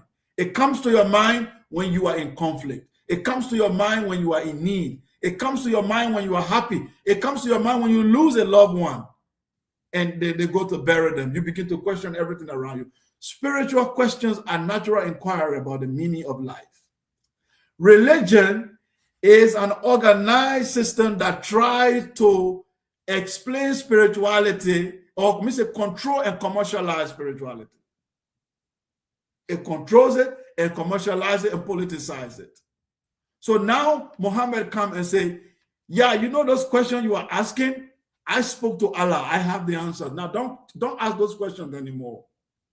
I have a book where that God, he spoke everything in that book. If you think outside this book, you are dead. Don't think anymore. So the religion is a zombification. Now they're making you a zombie. Now you pick up the book and say, oh my God, this is all what my creator said. I don't need to look anymore. If another person brings another book, you want to kill them. You are like, how dare you question this book that I have? The dogma, the ideology, the anger, the envy.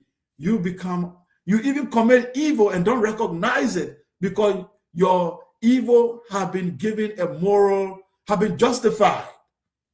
So that's why a jihadist can take a bomb and blow himself up. He feels justified because evil is not evil to him as long as that book approves it. A spiritual person is not restricted to the book. He looks at nature for what it is. Why he look at the golden rule? I do not want to kill because I don't want to be killed. I don't want to rape someone's daughter because how will I feel when someone rapes my daughter? He don't need a book to tell him that. He feels it, that this is what nature demands him. Truth, justice, order, and righteousness. This is ma'at. Order, balance, truth, justice, reciprocity. Everybody needs it. So therefore, you reciprocate it to other people because that's what you need. But when your religion tells you if you kill an unbeliever, you do God a favor. A spiritual person will say, no, he and I have been cut from the same divine cloth. If the divine does not want his existence, he will have extinguished his existence. Who am I to question his own divine assignment on this planet? And I want to eliminate him. A spiritual person go past that dogma. You can't instruct a spiritual person to go and commit genocide in the name of God. It's not happening. So spirituality is, I would say, in this way, is what's the word I'm looking for? Is like the end product when something is destroyed and the end of it. Like when spirituality is destroyed, it becomes religion. Yeah. A perversion. Yeah, I was going to say perversion. It's a perversion of spirituality. Yes. That's what religion Well, I was is. just thinking, what if it was, instead of being 80% politics and 10% spirituality, it was 80% spirituality and 10% politics? And it just occurs to me that you have two separate systems. You got the state and that whole political realm, and then you got religion and that, and both of them have the intention of controlling people and taking them away from their understanding of what they can do to be most effective. Yes. And Because and experiencing freedom in life. You're talking about a place where you can walk down the street, there's fruit, there's vegetables, it's all around you. So you don't have to have this mindset of scarcity because nature gives you everything that you need. Yes. But we've been so brainwashed and so taken away from our understanding of ourselves, of nature, of the world, that the only way that we can eat is if we go to the store and buy something on the shelf. And when that stuff is not there, then we starve. Panic. In the meantime, you got all this food around you. Like, they have gone all that they have to keep us divided. If you look at Christianity, how many different denominations are there? And everybody is arguing over something that was, first of all, thought of by man and created to facilitate the division that exists. If you look at Islam, you've got all these different types of Islam. You got this sector, you got that sect, you got all these different divisions. And while everybody is arguing amongst themselves, nobody moves forward. So, yeah, we're in a different age now where people have an understanding that they don't need an intermediary to have that connection with God. Yes. You have a direct connection. You don't have to go to the mosque. You don't have to go to the church. You don't have to go to the temple. You got that direct connection when you have the awareness and the consciousness to know about it. So what's about that? It's very, that's why I'm talking spirituality. You is seeking because you believe that the universe is speaking every day. Your consciousness is a huge ocean you can tap into. There's a lot going on. The universe is a huge consciousness that we are tapping into. We are seeking. There is no absolute. So you can be spiritually, you can have certain information today, then you can get a better understanding tomorrow and shift your position. Religion is dogmatic. They don't shift position. For them, what is, it is. So if you want to say we got a new understanding of this phenomenon now, they will say, no, this is where they belong and they want to stay there. And once people are dogmatic, they become irrational. And once they are irrational, they become violent. That's why religion is a very violent affair. Spirituality seeks. It is in harmony with science. Right. Whenever there's a new scientific discovery, it leads to a spiritual awakening. Like you are, wow, this is how vast the universe is. It leads to more spiritual inquiry. Right. Spirituality is in harmony. When science make a discovery, spiritual people are happy. They try to understand how vast this conscious universe is and what it is capable of and what it can do. But the religious people, they are trying to only understand science if it approves their religious doctrine. If they go against it, no, they don't want to hear it. Absolutely, good point. Yeah. So it's not the goal. Reality is that religion has been used as the excuse to exterminate, to kill, to participate in a genocide that continues to this day. It's the justification. It's the Bible that they gave us that justified slavery and told us to submit to it.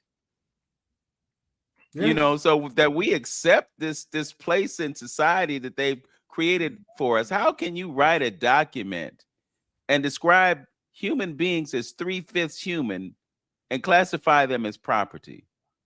You know, when you look at how long we've been on the planet, how could we have been human for so long, and then now all of a sudden we lost 2/5 of our humanity because you now put yourself to trade us like we're cotton or we're sugar or we're tobacco or whatever. I mean, that's the reality of this country.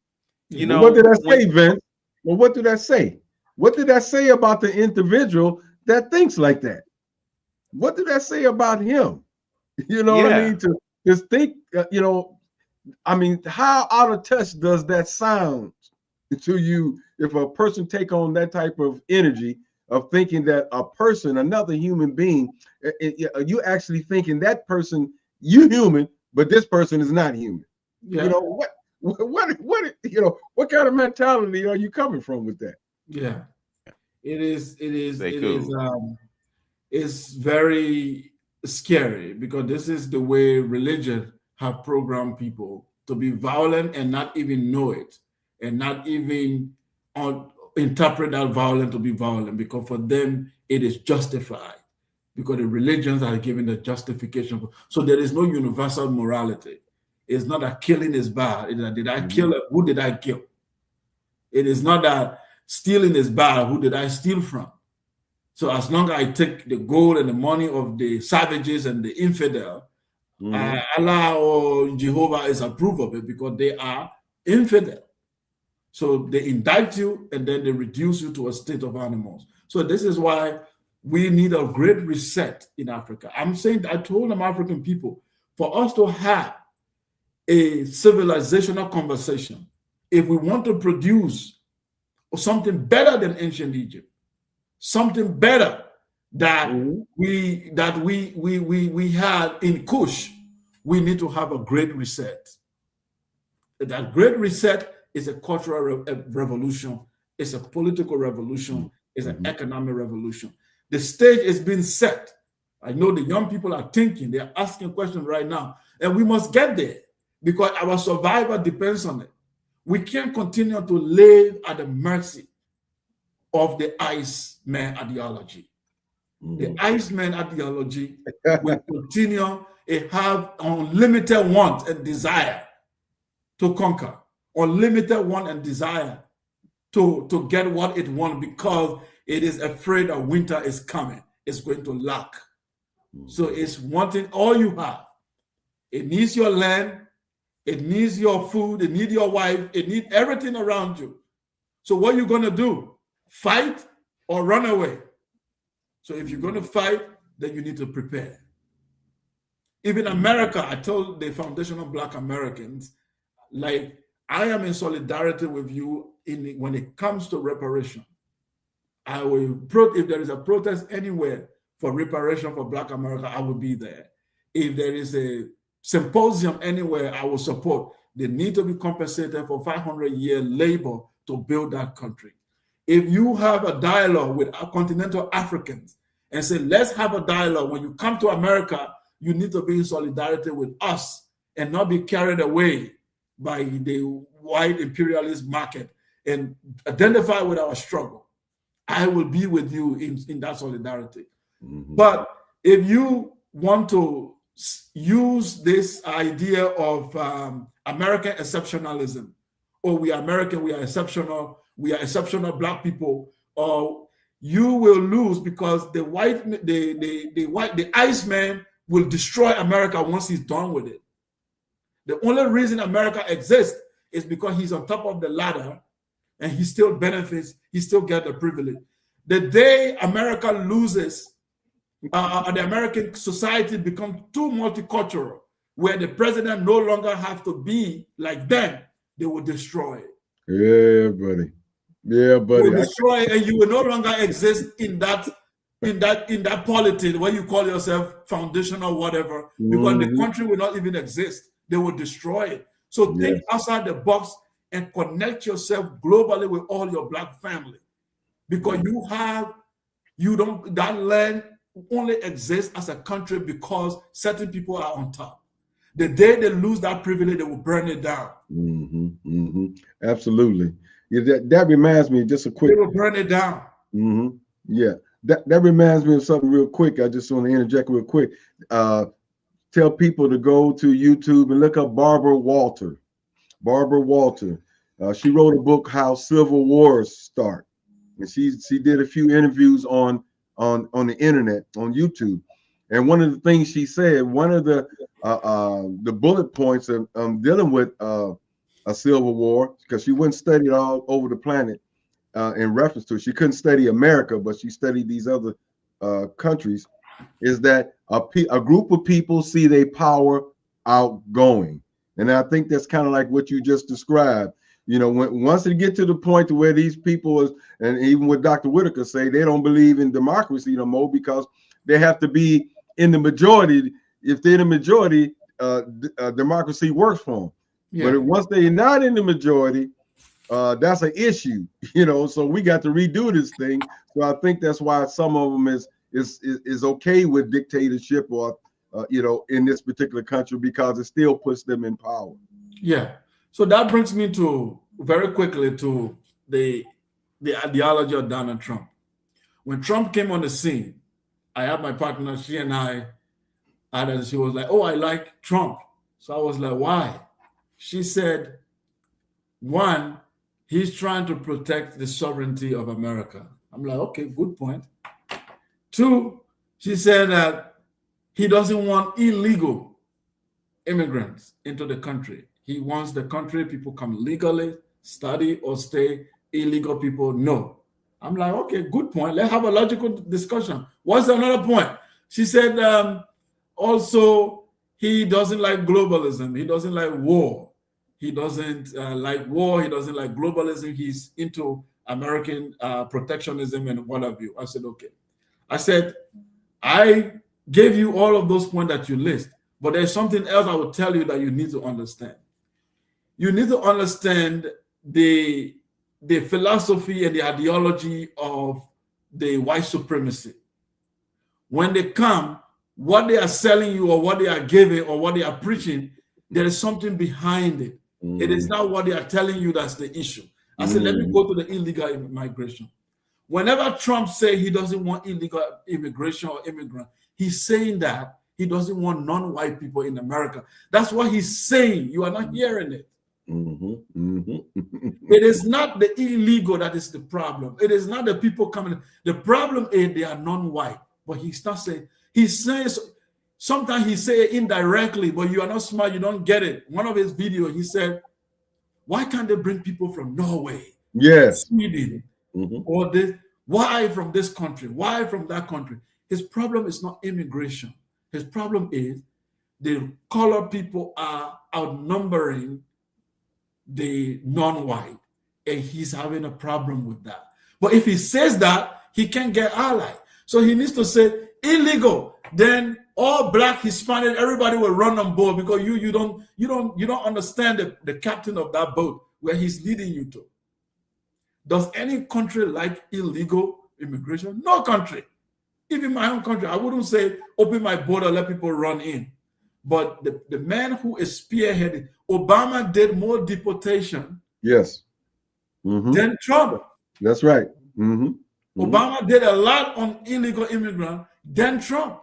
But the reason Trump is blowing the trumpet is because he is against the influx of non-white people. The ICE that he formed.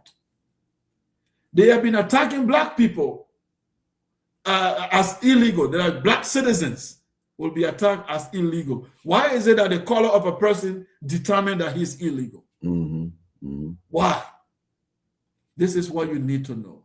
And when he says that he's fighting for, some of them even say he's fighting for Christians, I just laugh. This is not about any of that. Donald Trump is trying to set the stage for white supremacy. The reason he's attacking fellow Europeans, he thinks they are not doing enough to do what he's doing. So when he talks to England, for example, he said, I don't recognize England anymore when I go there, because I see brown people, a lot of brown people there, and I don't recognize it anymore. So his anger against Europeans is that they are allowing immigrants who are non-white into Europe. That is his anger against them. His problem with Canada is the same. Why is there so many non-white people there? So you need to understand the conversation to that level. Otherwise, you missed it. And you jump on a bandwagon and you find yourself in the middle of a people who don't have the same ideology with you. So that's what has happened to Candace Owens. You jump these people of saying, oh, we are conservative, and then she tried to talk against black people. But when she started talking against Israel, they told her, hey, that's not, we invited you here, but you can talk about Israel. You can talk about white people. You can talk about the white power structure. They kick her out immediately. So as long as you talk about black people, other color people, yeah, we will support you. We will build your channel. But once you start to talk about what matters to white supremacy and power, then we will come against you. So I'm saying we should not buy into this type of ideology. Anything that does not support black people globally, we have to be concerned about it. And there is no way Donald Trump is going to bring any ideology that will fight for black people in America. He will never do it. He doesn't believe in it. He has been president now. Has he ever mentioned reparation with all the black conservatives who went there and say, oh, he's going to do this? Donald Trump does not believe in anything that black people, in fact, his entire cabinet, he gave all the top positions to his people. Okay? Now America is so diverse. The Democrat Party, I don't support them, but they always, their ticket says Obama, the president is, whether if he's white, he has to have a vice president from another racial group. So that because America is diverse. There's a lot of different races. So you can't just have two white men ruling the country where you have millions of black people, millions of Hispanics, millions of, why? Are they the only people voting? Why should there be two people from one racial group should be in power? Two men. So they don't want that diversity. For them, the ticket should always be the vice president is a Caucasian white man, then the president is a Caucasian white man. Anything short of even a white woman, they don't want her yet closer to the power. They don't want a white woman there. This is the white supremacy power structure you need to understand. So just to make it clear to our brothers who are in the BA or other, We are in solidarity with you when you want to fight for reparation, fight for Black American rights, fight for your own ethnic group to be recognized in America so that people do not come to America and forget your contribution. I am in solidarity with that. But do not create division. Don't be used to fight your other African Black people. Come on. That's the way for you to get power. You need to bring down your own people. Absolutely. It's a ritual that has never worked. Well, to your point, I think democracy in this country is an illusion. How else can you explain there being more women than men in this country?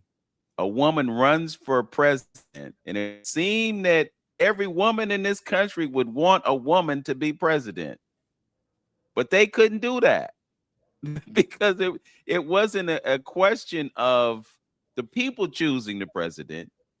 It was a question of someone besides the people choosing the president. And that's what it comes down to every time, because the elections are determined by the people who spend the money to control the result of the election. If it's really about the vote of the people, or is it really more about the leverage of the elites to control outcomes? You know, I can't imagine that they would want someone like 47 in office knowing that he's going to be as disruptive as he has been. I just can't imagine that. It doesn't make sense. When you line up the leadership that's involved in the World Economic Forum, why would they want a loose cannon like him? And he was there last week and he shook things up. You know, he shook things up. He won his election. He was mostly promoted and voted for by a group of white people who were getting poorer because competition, the white power structure does not like fair competition. When you do a fair competition between white and Black people, remove privilege, they can win. So they see that America has become more competitive. So they see now that some white people are falling behind economically in housing. So whenever that happened, they try to blame colored people and immigrant and other community. Reverse racism. Billionaire will not tell them you are poor because of the capitalist system. You are left behind. They say you are poor because there are people of the richer group who are coming to take your job. This is what the white elite always use to deflect the poor white people to get angry. Yes. So now the poor white, that's why they took J.D. Vance to be vice president, because he wrote a book, Bill of Elegy, talk about a suburban white people were suffering, going through drug crisis, abandoned by government. So he became a farm white boy abandoned by the system. So all the other white suburban people get angry. We need Trump to fight for us, to bring us back. Because we seen a Black man become president. We seen a biracial woman become vice president. We are losing out. Very soon, the white man will no longer get elected. So they panic. People don't really understand this. They got panic. They said, we will bring the worst of us, the craziest of us, and put him there to disrupt it. Then we can come back again and be in charge. Because the Democrat Party now, watch out what is coming in the next election. They are afraid to bring a biracial person to run. They will be afraid.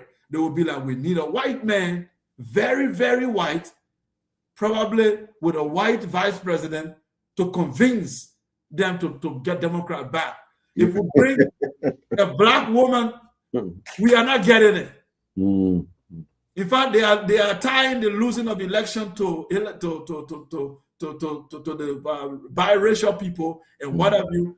They are mixing it up. They are mixing everything up. So now Democrat will have to fall in line and bring back a white man and a white man ticket in order for them to get elected. So all I'm trying to tell you is the angry white people were the one who brought Trump. But Black people, some Black people jump on the bandwagon because we have our own craziness. Wherever the wind blows, we just follow. We don't even understand what is in it for us. For some black men, it may see one thing. Like a man. I'm joining.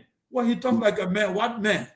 Power, take over. Yeah, take over. Yeah. What is he taking over? Show strength. You. Yeah. He's going around the world showing strength. Showing strength. Well, he's going around the world destabilizing other people, destabilizing other economy. He thinks he wants to be a 19th century white European emperor who can go and destabilize other people's country and take what he wants. Because that's what Trump means, make America great again. For him, it is the past nostalgia of having an American leader who can do whatever he wants. That's what Trump wants. And he's telling them that we still got this power, people. Stop thinking that we are living in a rule of law society. America needs to obey international law. We still got this. We can do whatever we want. We are still in charge. He wants to prove that to the Europeans. Join me, guys. Let's take whatever we need in Africa. We can take it. Nigeria, I can bomb them tomorrow. Nothing will happen. It's a dangerous precedence. And people who don't understand this, they don't see that this is a dangerous precedent. If you elect another person from the Donald Trump dynasty, 1 or 2, 3, two things will happen. There will be a world war, or our country will go into survival mode.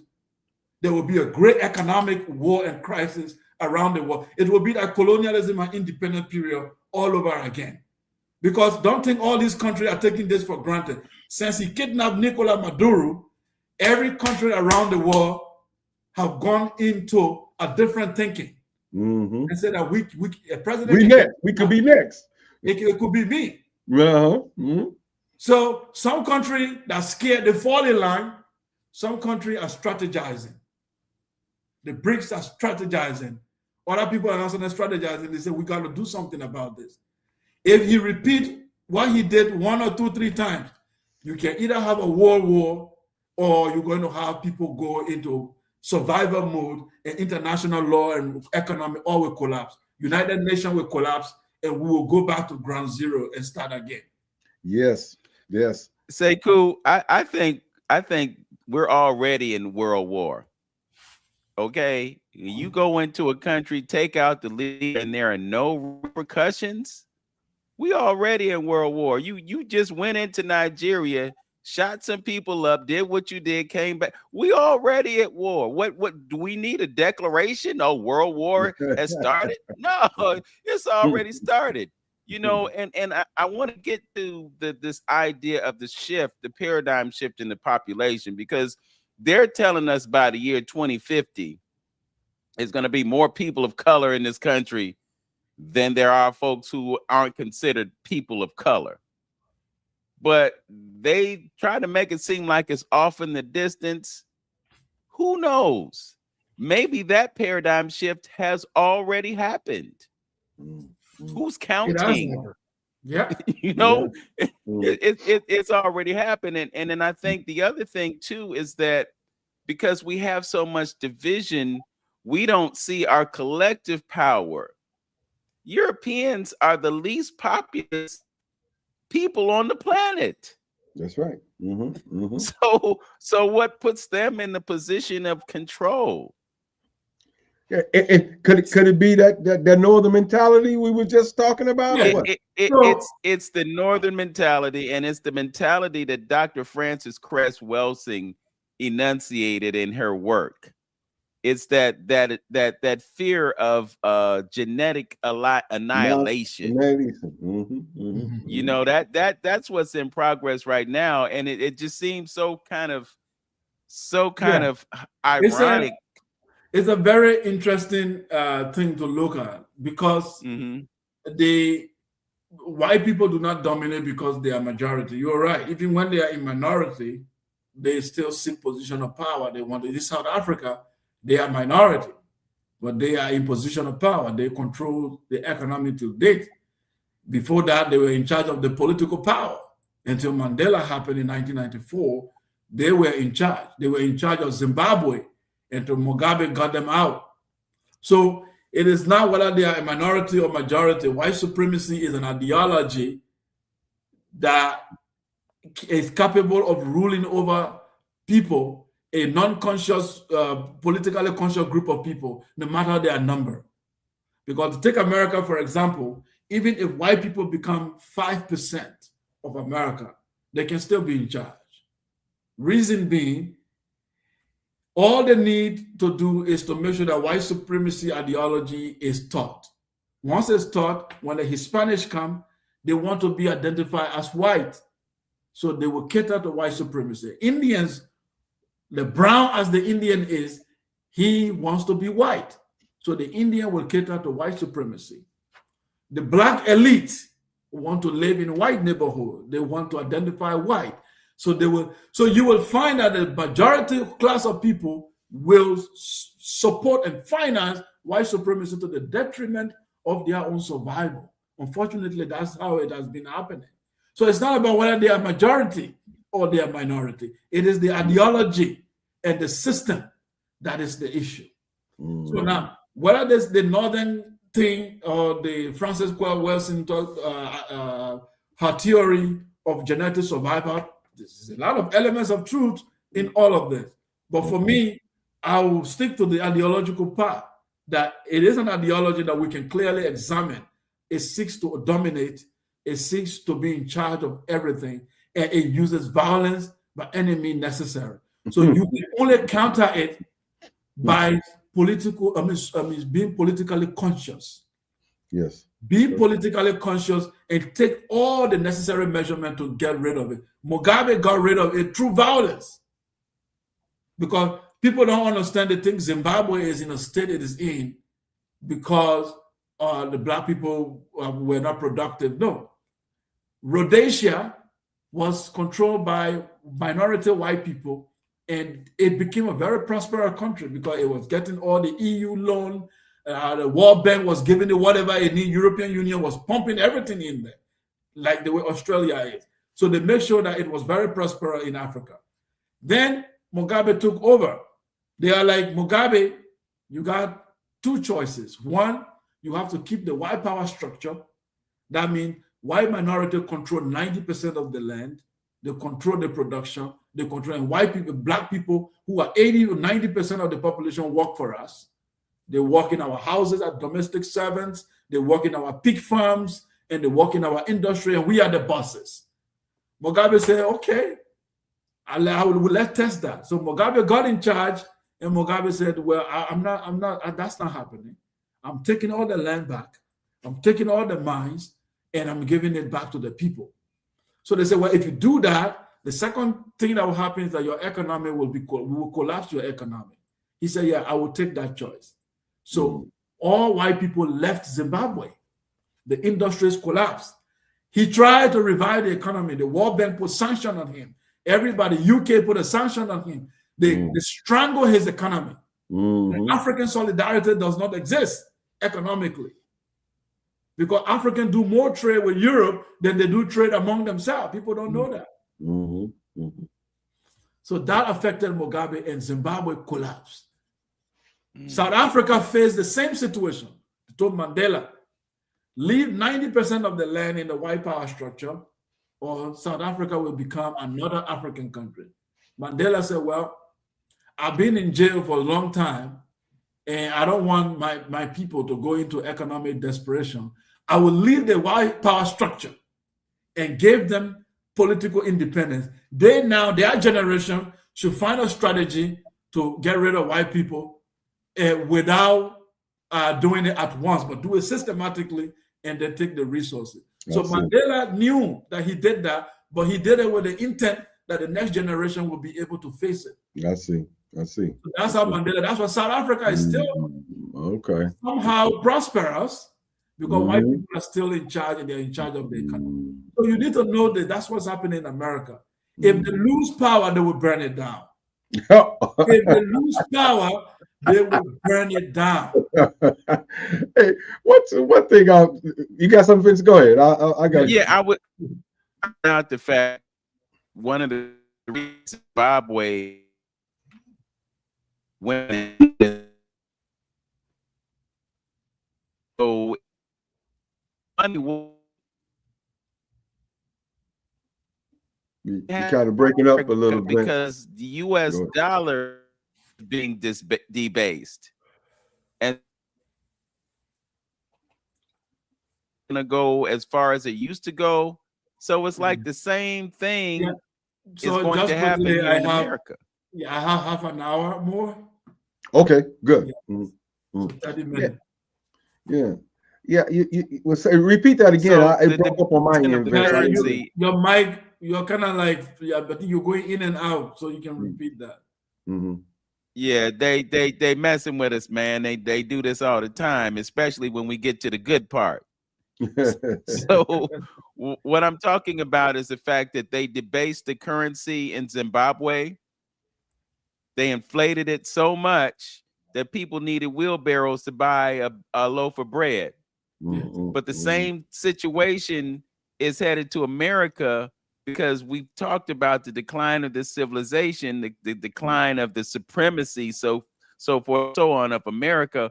Well, the same thing is happening here. The currency is being debased, and BRICS is a part of this, just because they've created this alternative to the U.S. dollar. So it's just, I don't know. I mean, I look at what's going on right now, and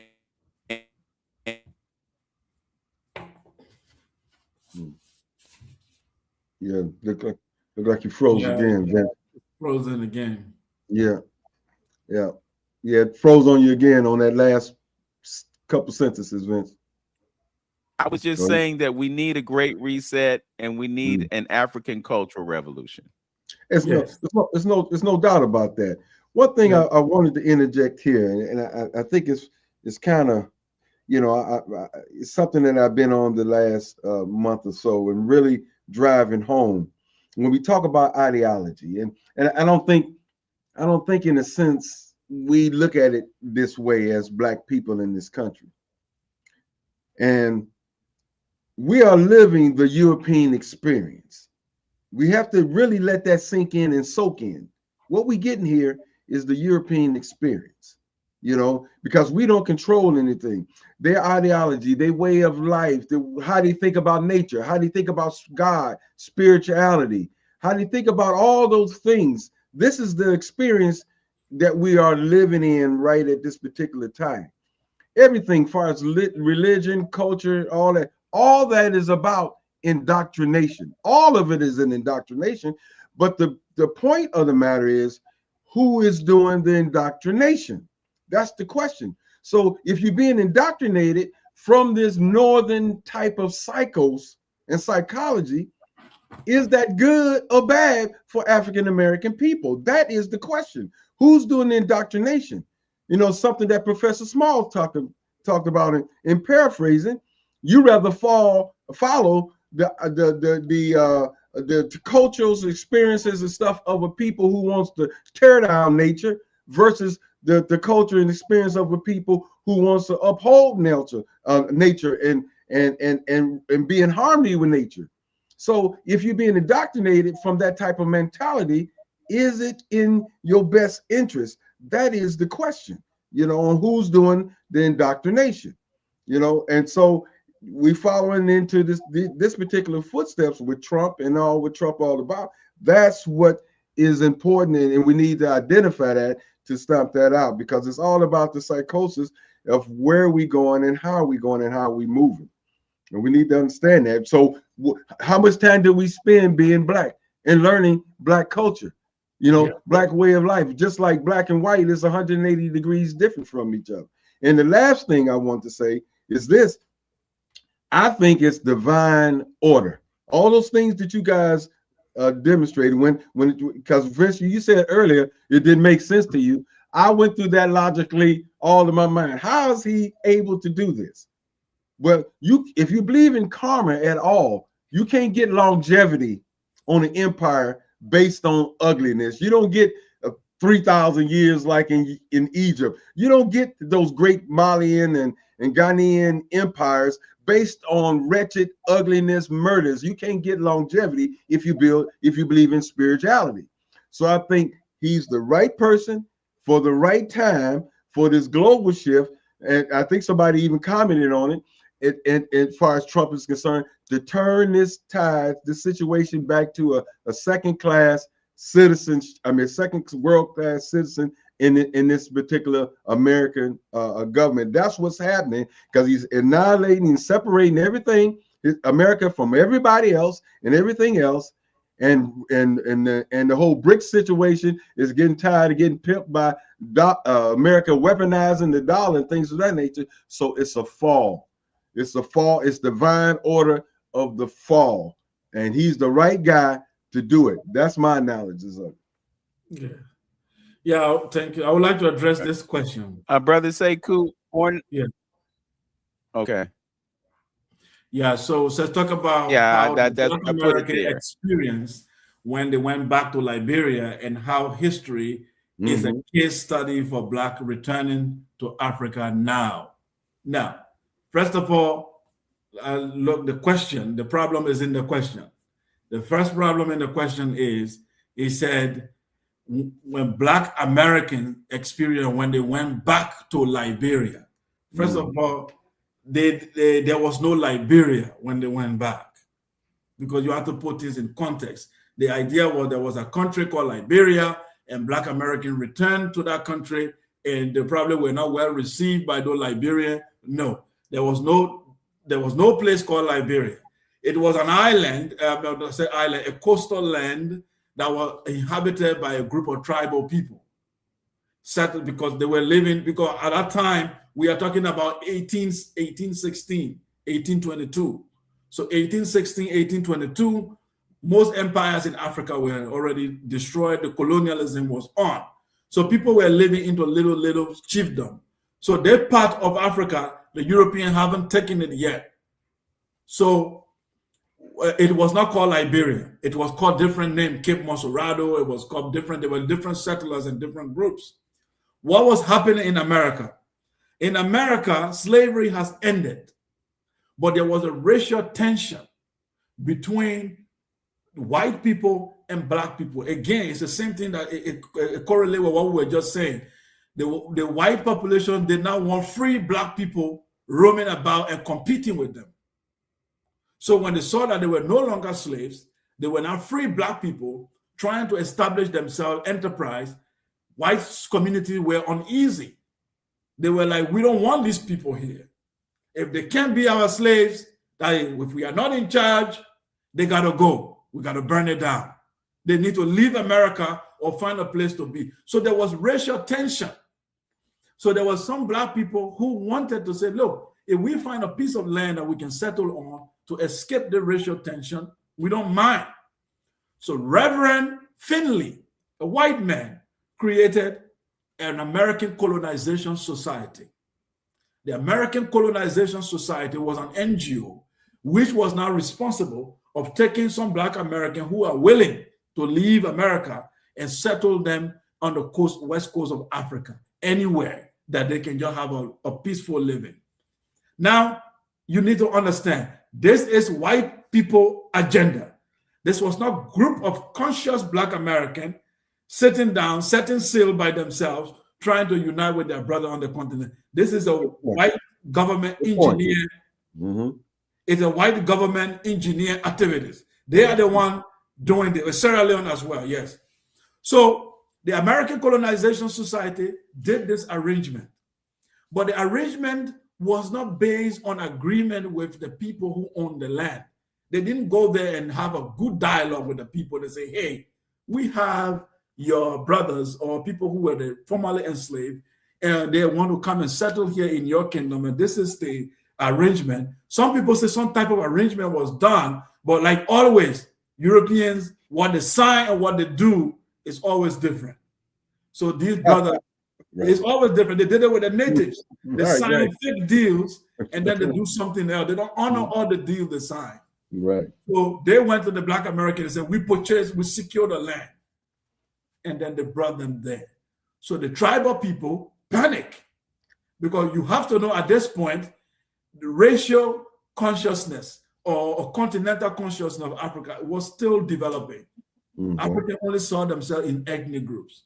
So when they saw this group of people, Black people, but speaking English, arriving, so they were like, Who are these people? You know, what is the issue? So there was tension on this land.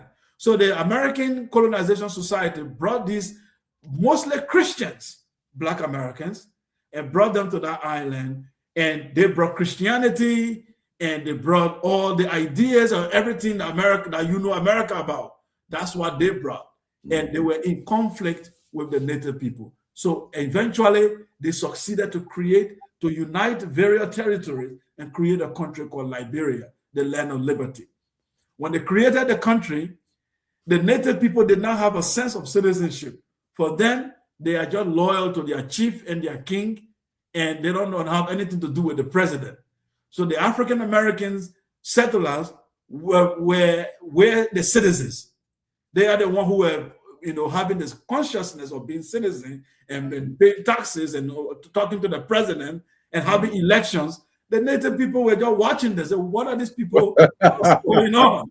So they were like, hey, we live in a country called Liberia, and you are part of it. The native people were like, what is that? They said, well, you are in a country now. They said, well, we have our king. We know our kingdom. They said, well, you are part of a city. So it took time. All I'm trying to tell you, it took time for them to know that they are fellow citizens living in the country, and they need to respect the president. So the government of Liberia will go to the native people for taxes. But the native people saw that as robbery, because they were like, why do we need to give you taxes? You came to our land, we don't even know you. Now you want to, they said, well, you are paying taxes to the government. They said, no, you are a criminal. You are not government. So there was conflict. It was an issue of clash of culture, people from different cultural background. So eventually Liberia was created. The native felt that the settlers were treating them unfairly, that they were acting like white people. They were imposing Bible, they were imposing Christianity. If those who refused to convert to Christianity, they called them savages. You can find it in many of the writings. You can find one of the beautiful writings on the settlement of Liberia by Blyden. Yes. Blyden was one of the great intellectuals who wrote on Liberia at the time. He, in fact, became the president of the Monrovia College, which became the University of Liberia. So Blyden wrote about how he wrote about Christianity, Islam, and the Negro race. Blyden wrote how the Christianity was used to denigrate the traditional people, to destroy their culture. In fact, Blyden was saying Islam was a little bit better because the Black Muslims have some status. But the Christian side, the missionaries, the Christians were not treating the native people properly. So eventually what happened, Liberia was created. From 1847, independence was declared. We had our first president, Joseph Jenkins Robert. But you need to understand the mentality of these free people who were brought. The only thing they know was Christianity, white supremacy. Of course, that's what they know. A master and servant relationship, which they came out of from America. So they also started having servants in their houses. They would get the native people to work for them in their houses as their servant. And then they would give them English name. When you say your name is, you give an African name, they'll say, no, that's a savage name. You need a civilized name. So every Liberian, when you ask modern Liberian, they have native name and civilized name. Absolutely. So civilized name will be Rebecca, Johnson, Peter, and Paul. And native name will be considered as a primitive name. In fact, when you mention your native name, they laugh at you. So you need to have. So what happened? I will progress. So from 1847 until 1980, all the presidents were African Americans, or I would say descendants now. At that point, they were descendants of Black Americans. They are the only one who dominated the political power structure. They were the president, they were the senators, the native people were just citizens paying taxes, but not politically involved. But eventually by 1980, some of the natives started to blend in because now Ghana got independence as well. So other Africans say, oh, we've seen our fellows Africans got the independence. So they're going to get involved with the African-American elites. So they got involved. Some of them went to school, they graduated. So they started looking for political power. So we had the first military coup d'etat in 1980 by Samuel Kayando, a native. He overthrew an African-American descendant, Reverend Talbot. Talbot, yeah. Killed President Talbot. Mm-hmm. And when they killed President Talbot, the military junta had a firing squad. And the firing squad, all the ministers, from the Minister of Finance, the Foreign Affairs, like all the ministers were lined up and executed because they felt that they were corrupt. Now, that brought a mixed blood, mixed feelings, because the African-American settlers interpreted it as the native decided to eliminate us from government. The native said, you rule for 100 years and the country is not transformed. You took everything and gave it to America. You signed a rubber deal and gave it to America. All the natural resources were going to America. We were getting poorer and poorer. So we got rid of this elite so that we can have a revolution to have a leadership. Now, here is the issue. We found out that the coup d'etat that the native did was engineered by the CIA. Because Talbot began to move away from what the other predecessors were doing. Talbot started building housing for poor people. Talbot started assimilation. He brought about national language. He said that we have to speak a native language in the country. So he was becoming more bringing assimilation between the native people and the African-American settler. So America doesn't want that. So they engineered the soldiers, the illiterate soldiers, to kill him. So when they killed him, they went ahead and killed all the ministers.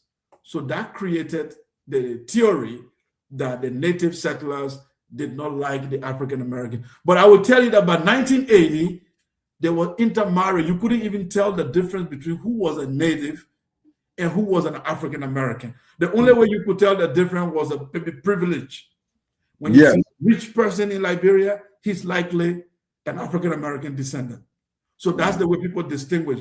But you couldn't have distinguished it from our look. You couldn't have distinguished it by our speaking because we intermarried. So today, as I speak, you can't go to Liberia right now and point a community and say, this is where the descendants of African American live, because we have so much intermarried that you can't tell the difference anymore. So I'm saying that what happened in Liberia should not be used as an example of how African Americans settle in Liberia. I think it was a time, it happened in a different time setting, in a different context, in different circumstances, because those people did not return as Black revolutionary conscious people coming to settle in Africa. Makes sense. They returned by white people brought them as Christian settlers in Liberia. So that's all I wanted to say. Good point. Okay. We have a document that you wanted to share with us. I want to give you an opportunity, and I know you said that you had about a half hour, so I just didn't want the time to get away from us before you had an opportunity to present. So yes, if you would like to do that. Yep. I'd like to do that. Thank you for sharing my screen. I would like to move to a particular page very quickly. Let me go to page 24.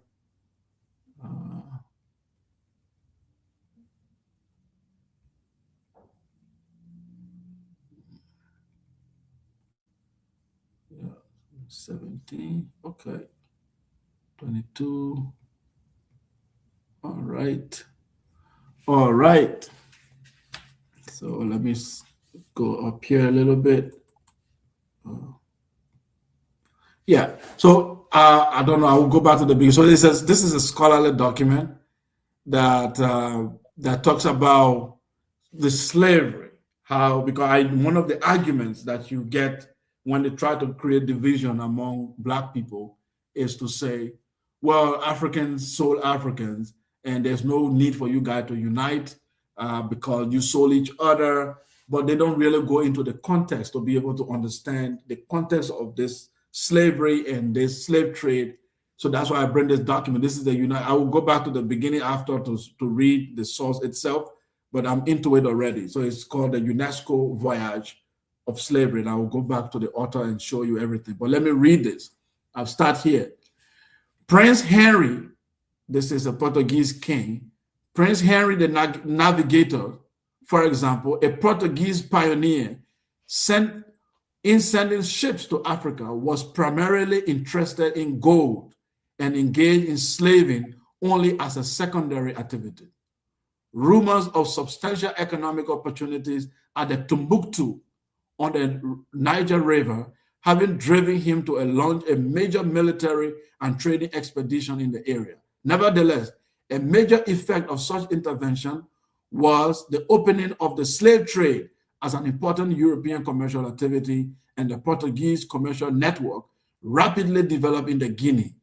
Slave trading taking a new and large dimension. While the trade in gold and in the region was well established in 1840, the trade in slave was already not far behind along the Senegal River. Let me change the slide.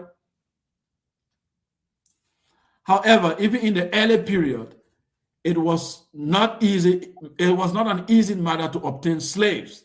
Many Wolof kings along the Senegal River initially opposed slave trading with the Europeans and were not willing to facilitate it, with the result of kidnapping became a widespread method of securing the necessary numbers of captives.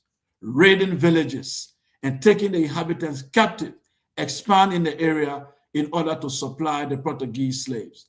Some African trader, seeing the new trade and a ready market that could be controlled and exploited for profit, such practices spread wherever Europeans made contact with the African merchants along the West African coast. Many African communities resisted the new trade, but the superior organization of Europeans sometimes made it difficult. And though the Wolof king, though the Wolof king killed Valat, a Danish member of the Prince Henry's inner cycle, in a battle of Gori, in the Gori Island, in an attempt to repel the Portuguese in 1448.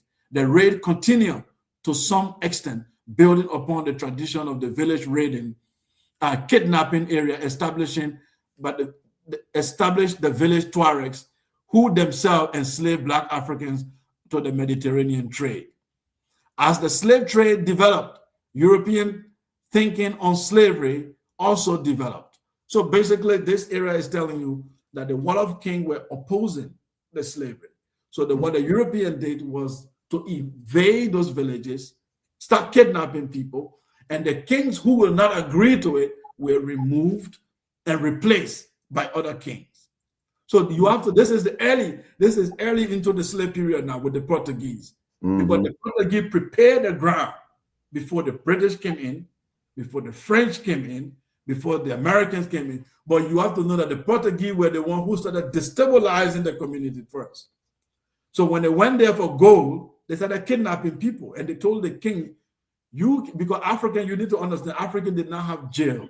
There was no prison. So when they have captives or prisoners of war, either they kept them in the houses as servants, so it was very difficult to keep a large number of captives. When you go to war and you capture people, what do you do with them? The European will put them in prison or something. African didn't have prison. So when they started, the European were like, sell these captives to us. So the Wolof kings did it once, and they were like, no, I don't think it makes sense for us to be selling these human beings to you. We need to stop this.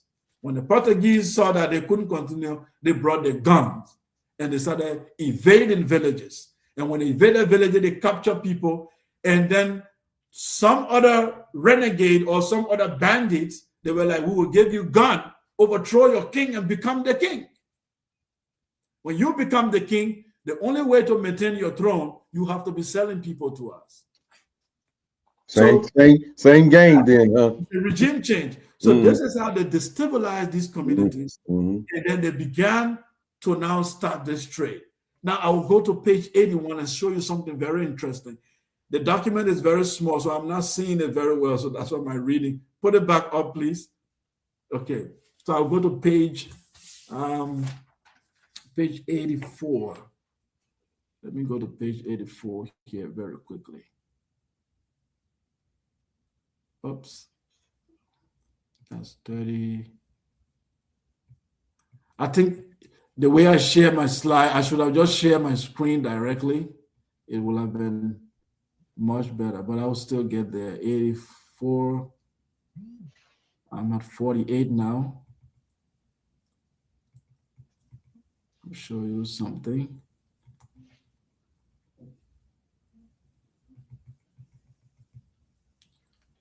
Oh my God, my screen went blue.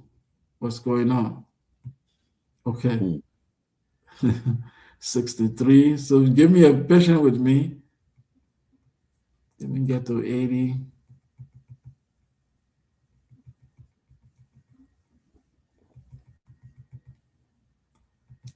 $70.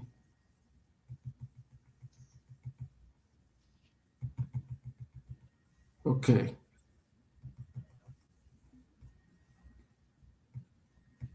All right. So I'm there now.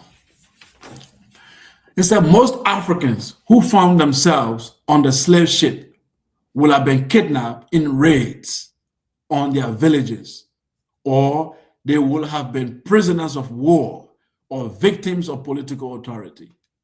Estimates suggest that around 45% of Africans sold in the slave trade were political prisoners. It's good to know this. Estimates suggest 45% of Africans sold in the slave trade were political prisoners, with a further 40% having been kidnapped and the remainder having been convicted of various crimes. However, the transatlantic trade itself also stimulated political instability and social chaos, facilitating warfare and conflict. As a result, growing numbers of Africans were exposed to the risks of kidnapping, and the vicious cycle over time served to increase the total volume of the trade. In 1702, for example, the African near the Cape Mossorado complained to William Bosman of the Dutch West Indian Company that the English has been there with 2 large vessels and has ravaged the country, destroyed their canoes, plundered their business houses, carried off some of their people as slaves. According to the English source, it was common for the Dutch in the Gambia to attack the local African population by showing them fireworks before kidnapping members of the population by force of arms. Local kings, nobles who opposed to the trade were undermined by European traders who would arm and finance the neighboring groups to launch a war against them. Opposition to the trade inevitably invited hostility from the Europeans. This is the story. The finance groups, just like the way they will finance terrorists today, to destabilize an African country. This is what has happened. So we Black people need to have a conversation. I'm not saying there was no Black sellout. Of course, there were Black sellout, but you need to understand the context. The entire European economy, if you want to know who benefited from the slave trade, insurance companies were formed around slave trade. The building of ships cost millions of dollars to build ships. The ship industry was really boomed during the slave trade. The banking industry, the Jewish in their banking industry began with the slave trade. So that was when you start giving people credit. If you start hearing credit, bank give you credit, that started with giving people credit to go and buy slaves. Okay? To go and buy the slaves. And all the insurance company, they will insure those boats to go and get the slaves. Then they build the forts, those castles that you saw in Ghana, the Elmina Castle, and the one you have in Senegal. Those were built by the port. It cost a lot of money to be built. And it first started with government. It was government who were involved in the trade from Europe. Then you have private companies getting involved. Then it turns out to be larger corporations. So the entire European industries, many companies today you find in Europe in the finance industry, you can trace them to slave trade. You can trace the insurance company to slave trade. So their wealth was dependent on your exploitation. On the other side, the African traders who got involved, what did they get? What industry were built from the slave trade for them? What farms did they make? What industry were involved? They were only getting drinks, European drinks. They gave them some fabrics, guns, and foolish things, useless products. So you could tell that the African super states like Ouagadougou Empire, Mali Empire, Songa, this empire were never built originally based on this trade. These were built originally on gold, ivory, agriculture. This is how they were built. Until the Muslims destabilized them, then the European came in also, and then slave trade became a thing. True wicked people who were already settled in Africa, bandits who were not part of the original leadership of the continent, they became now elites. And then they started selling prisoners of war, captives, and the Europeans were also kidnapping people in the villages and doing all of that. So when you understand that context, you can't sit down and say Africans were just sitting on the coast and then they were saying European, hey, come here, we sell people. Come buy human beings, we are selling human beings. That's not what happened. In fact, this is a phenomenon that you can study as well. When the Muslims took over Spain and the Moor, Europeans, Southern Europeans were selling, the Northern Europeans were selling the fellow Europeans to the Arabs. It happened. It was very short. It was brief because the Crusaders were able to chase the Muslims out. But when the Muslims were ruling Spain, white people were selling white people. White women were sold. Yeah, that's the point I was going to make when you it's not an African thing. It is a power dynamic. When the power structure changes, this is the way everything happened. When the Muslims were in charge, the Mediterranean slave trade were white. The white women, white men, Southern Europeans were sold in Spain. There is evidence of a primary document, and the slaves were sold in Spain, Al-Andalus, and taken out to the Moorish War, and they were enslaved. The Europeans sold their own people in that period. Yeah, that is the point. I'm just gonna make a quick. The first sugarcane plantations in Syria, when the Crusaders took over, they started the sugar plantation. The first sugarcane plantation in Portugal, white slaves were there, but they find out that they couldn't do the job. The first plantation in the Americas, they were white and black slaves together. Then eventually it became racialized. It was not racialized initially.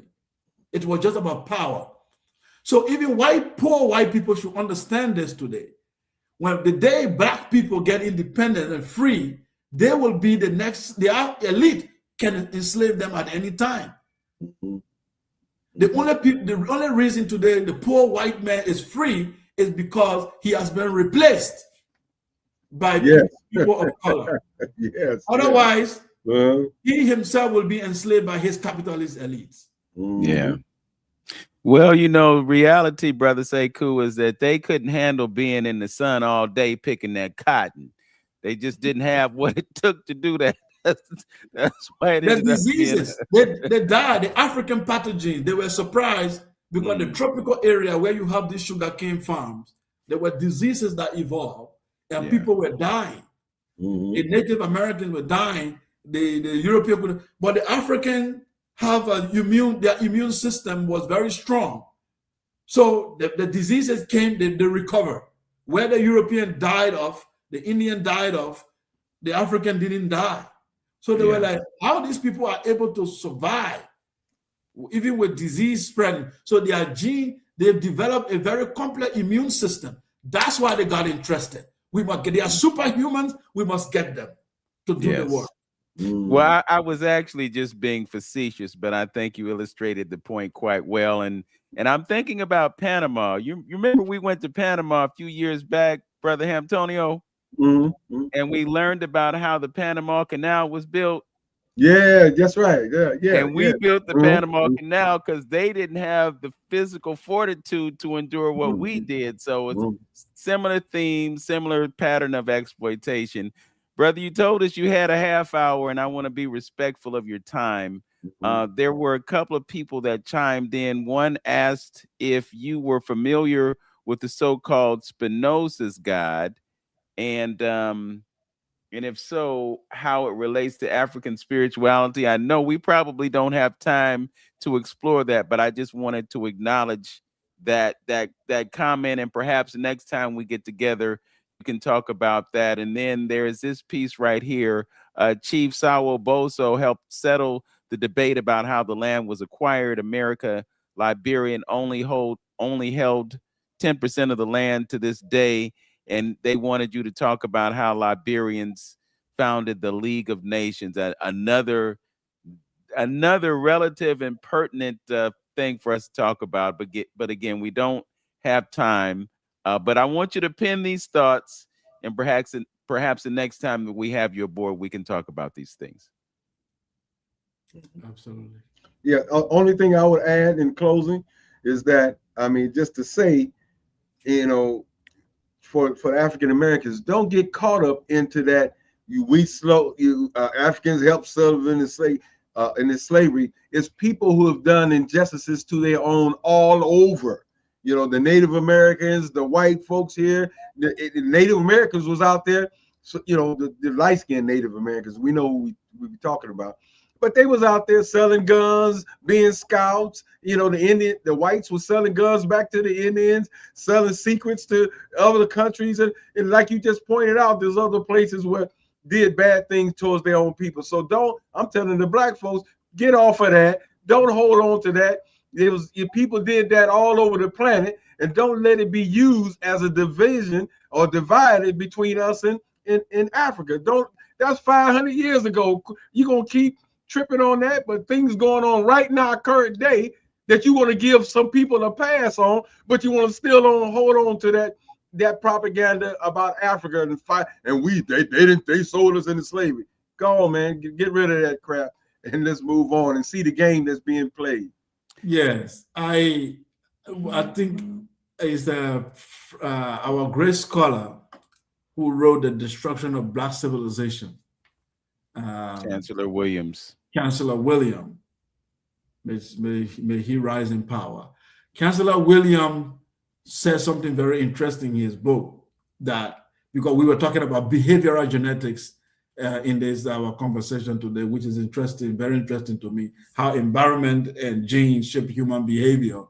There is something interesting about us too, Black people, that we need to question about our behavioral genetics. We tend to easily forgive non-Black people, very easily. Yes. You can kill Black people, they can forgive you very easily. Sweet, sweet kiss, forgive the Indian, forgive the white man, forgive. But Black people, intertribal conflict, we hardly forgive. In thousands of years, we want a revenge. We hardly forgive us. And that has undermined our progress a lot, because we fight local battle and forget the global war. And that local battle, it always derail us from the actual battle that we are supposed to fight. Like a brother, the comment I'm reading here, he said, you didn't talk about Samuel Doe and the native president and how he has ruled and his misrule and all of you. It's a fact. Samuel Doe misruled. Samuel Doe was a murderer. Samuel Doe killed those ministers. All of those things are fact.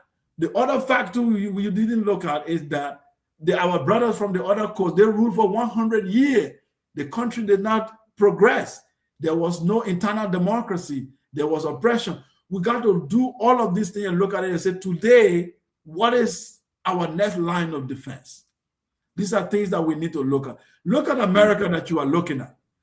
White people fought each other. The British, who established that colony, eventually the other white group killed them and drove them and said, we don't want you here anymore. We want to establish our own country called America. We don't want to respect the crown in Britain. George Washington and his group, they fought. It was white, even though Black people were involved in the war. That was other white people telling the other white group, get out. It was Absolutely. white people in America who are descendants of white people from Britain telling Britain, get out. We don't want your rule here over here anymore. And they killed them and they fought in a war until today America does not respect the crown in Britain, even though Canada still does, but America does not. That's right. So if a native and then the settlers, Black America, Liberian fought each other, it's normal. The ancient Egyptian It's over there. the fight. Right. The Haka goes into Egypt, Shabaka takes over Egypt. With Black people there, he takes over. He said, I'm in charge. I'm the Lord of the two land. Okay. Black people do that among ourselves. But should we say, oh, because the Kushite took over ancient Egypt, we will be stuck there where we will fight forever and have that anger. We got to go past it and say, today, what is our next line of defense? What do we establish? How do we make commerce? How do we set political alliances for the survival of Black people? The Jewish people, Germany Hitler killed 3 million Jews. You hear that every day on every platform. But the greatest ally of Israel today is Germany. Think about that. The Jewish could have said, we don't want Germans. We don't want to talk to you anymore because you killed 3 million of us. But Israel is still in relationship with Germany. In fact, it's one of their greatest allies. Because you need to realign and realign. This is how politics, the world works. Did Africa involved in the slave trade? Yes. Today, do Africans have a continental consciousness? Now we have. We didn't have the racial consciousness. We didn't have continental consciousness. Now we have that. So can we now build economics and politics built on that consciousness to protect us across the Atlantic? Can we build our bridges? Can we build those alliances and stop crying about 500 years what the ancestors did based on their limited knowledge and begin to fragment ourselves and become very fragile for the enemy to attack? I think we have to go past that. The great reset. Great reset. We got to go reset. Absolutely. You know, it's interesting, Brother Sekou, when you bring up the dichotomy between Israel and Germany. I don't know how many folks have heard of Operation Paperclip. Yes, I heard of it. But after World War II, they brought a whole bunch of Nazi scientists to America to work within the government. Absolutely. Yes, So, a whole boatload. Yeah. Shaped a whole school of thought and entered it all into the science world with the creation of the bombs and everything else. They stole all that. Yes. So, but Brother Sekou, I want to thank you today for coming on and giving us the history that you've given us, because like we said at the beginning, these are not things that you read in our history books. And the only way that we find out sometimes is if we have folks like you who can share that knowledge and information with us. And I think we're in a better position now than before, because now we know. It can't be said that you don't know, because today you were told. So thank you for joining us today, and thank you, Brother Hamtonio, for bringing Sekou Kelleh to our platform so that we can share this information and knowledge. So thanks again for joining us. Peace and blessing. All right. And last, anything got going coming up, or any good lectures or anything coming up, or that you participate in? Yeah, we are trying to organize a live celebration. But I think this is a good, thank you for bringing this up. Probably maybe your channel can also participate in it. So there's a brother that was very popular on the internet. His stage name is Mr. Imhotep. He used to make videos about ancient Egypt, the Black contribution. So he was very popular on the internet. He has 1 million followers, very popular brother from Congo, but he died mysteriously in one of the Asian country, and his death was so mysterious. The family doesn't want to give us details, so we kind of like try to approach the family to give us information, and we got some information. So we want to like celebrate his life and his contribution, because we don't want his work to disappear. He contributed a lot to the African contribution to ancient Egyptian civilization. And he was putting a lot of content out there, 1 million followers, and the Arabs and the Europeans were hating on him. And he died mysteriously in his hotel in one of these Asian countries. And we want to do a live celebration of him. And we are calling on Pan-African Channel to say, give us streaming to stream the event where we're going to talk about him and then talk about his work and the next generation of Africans, how they can contribute to this cultural revolution that we are trying to impact. So if it's something that 360 would like to participate in, I can tell the organizers so we can stream the program there as well. It's just a live celebration of the brother and his contribution to African history. All right, let us know. And to those who are watching us on YouTube, do us a biggie. Go ahead and like, comment, and subscribe and share our platforms. Journey with Hamtonio, go there, like, comment, and subscribe and share it so other folks get the benefit of this programming as well as my channel. Again, thank you so much for joining us today, Brother Sekou, and we look forward to our next conversation. Brother Hamtonio, anything before we conclude the broadcast? Well, hopefully the next time you guys hear from me, I might be across the pond, you know, with some sun behind me. That would be that goes right. That would be so unfair, Brother Hamtonio, to leave us here in 12 and 14 degrees and snow falling every day, and you over there looking at palm trees and coconuts. But hey, do what you got to do, brother, and enjoy it once you get there. Yes. All right. Okay. Yes, sir. Appreciate you again, my brother. You know, stay blessed, stay strong. Again, I guess real quick, I do have one thing to say real quick. Yes, when I get back, I'm telling listeners to look out for, I'm trying to put a platform together, a lecture sometime in June, maybe the first weekend or so in June. So I'm trying to have a whole weekend, at least 2 days of scholarship going on. Actually, I'm talking to my good brother here as well, Brother Sekou. We're going to try to see if we can get him to town. And that actually, it was a surprise to me, his first visit to the States. If we do get a chance to get him, I'll talk to Professor Smalls as well. I might reach out to Brother Ezra Kwesi as well. So it's going to be a power weekend that I'm trying to put together now. So be on the lookout for that. All right. All right. All right. No problem. Watching out for that. Yes. Yeah. Okay. Well, with that said, as always, know yourself, love yourself, be yourself. Make today your absolute best day. Peace. Peace. Peace. All right.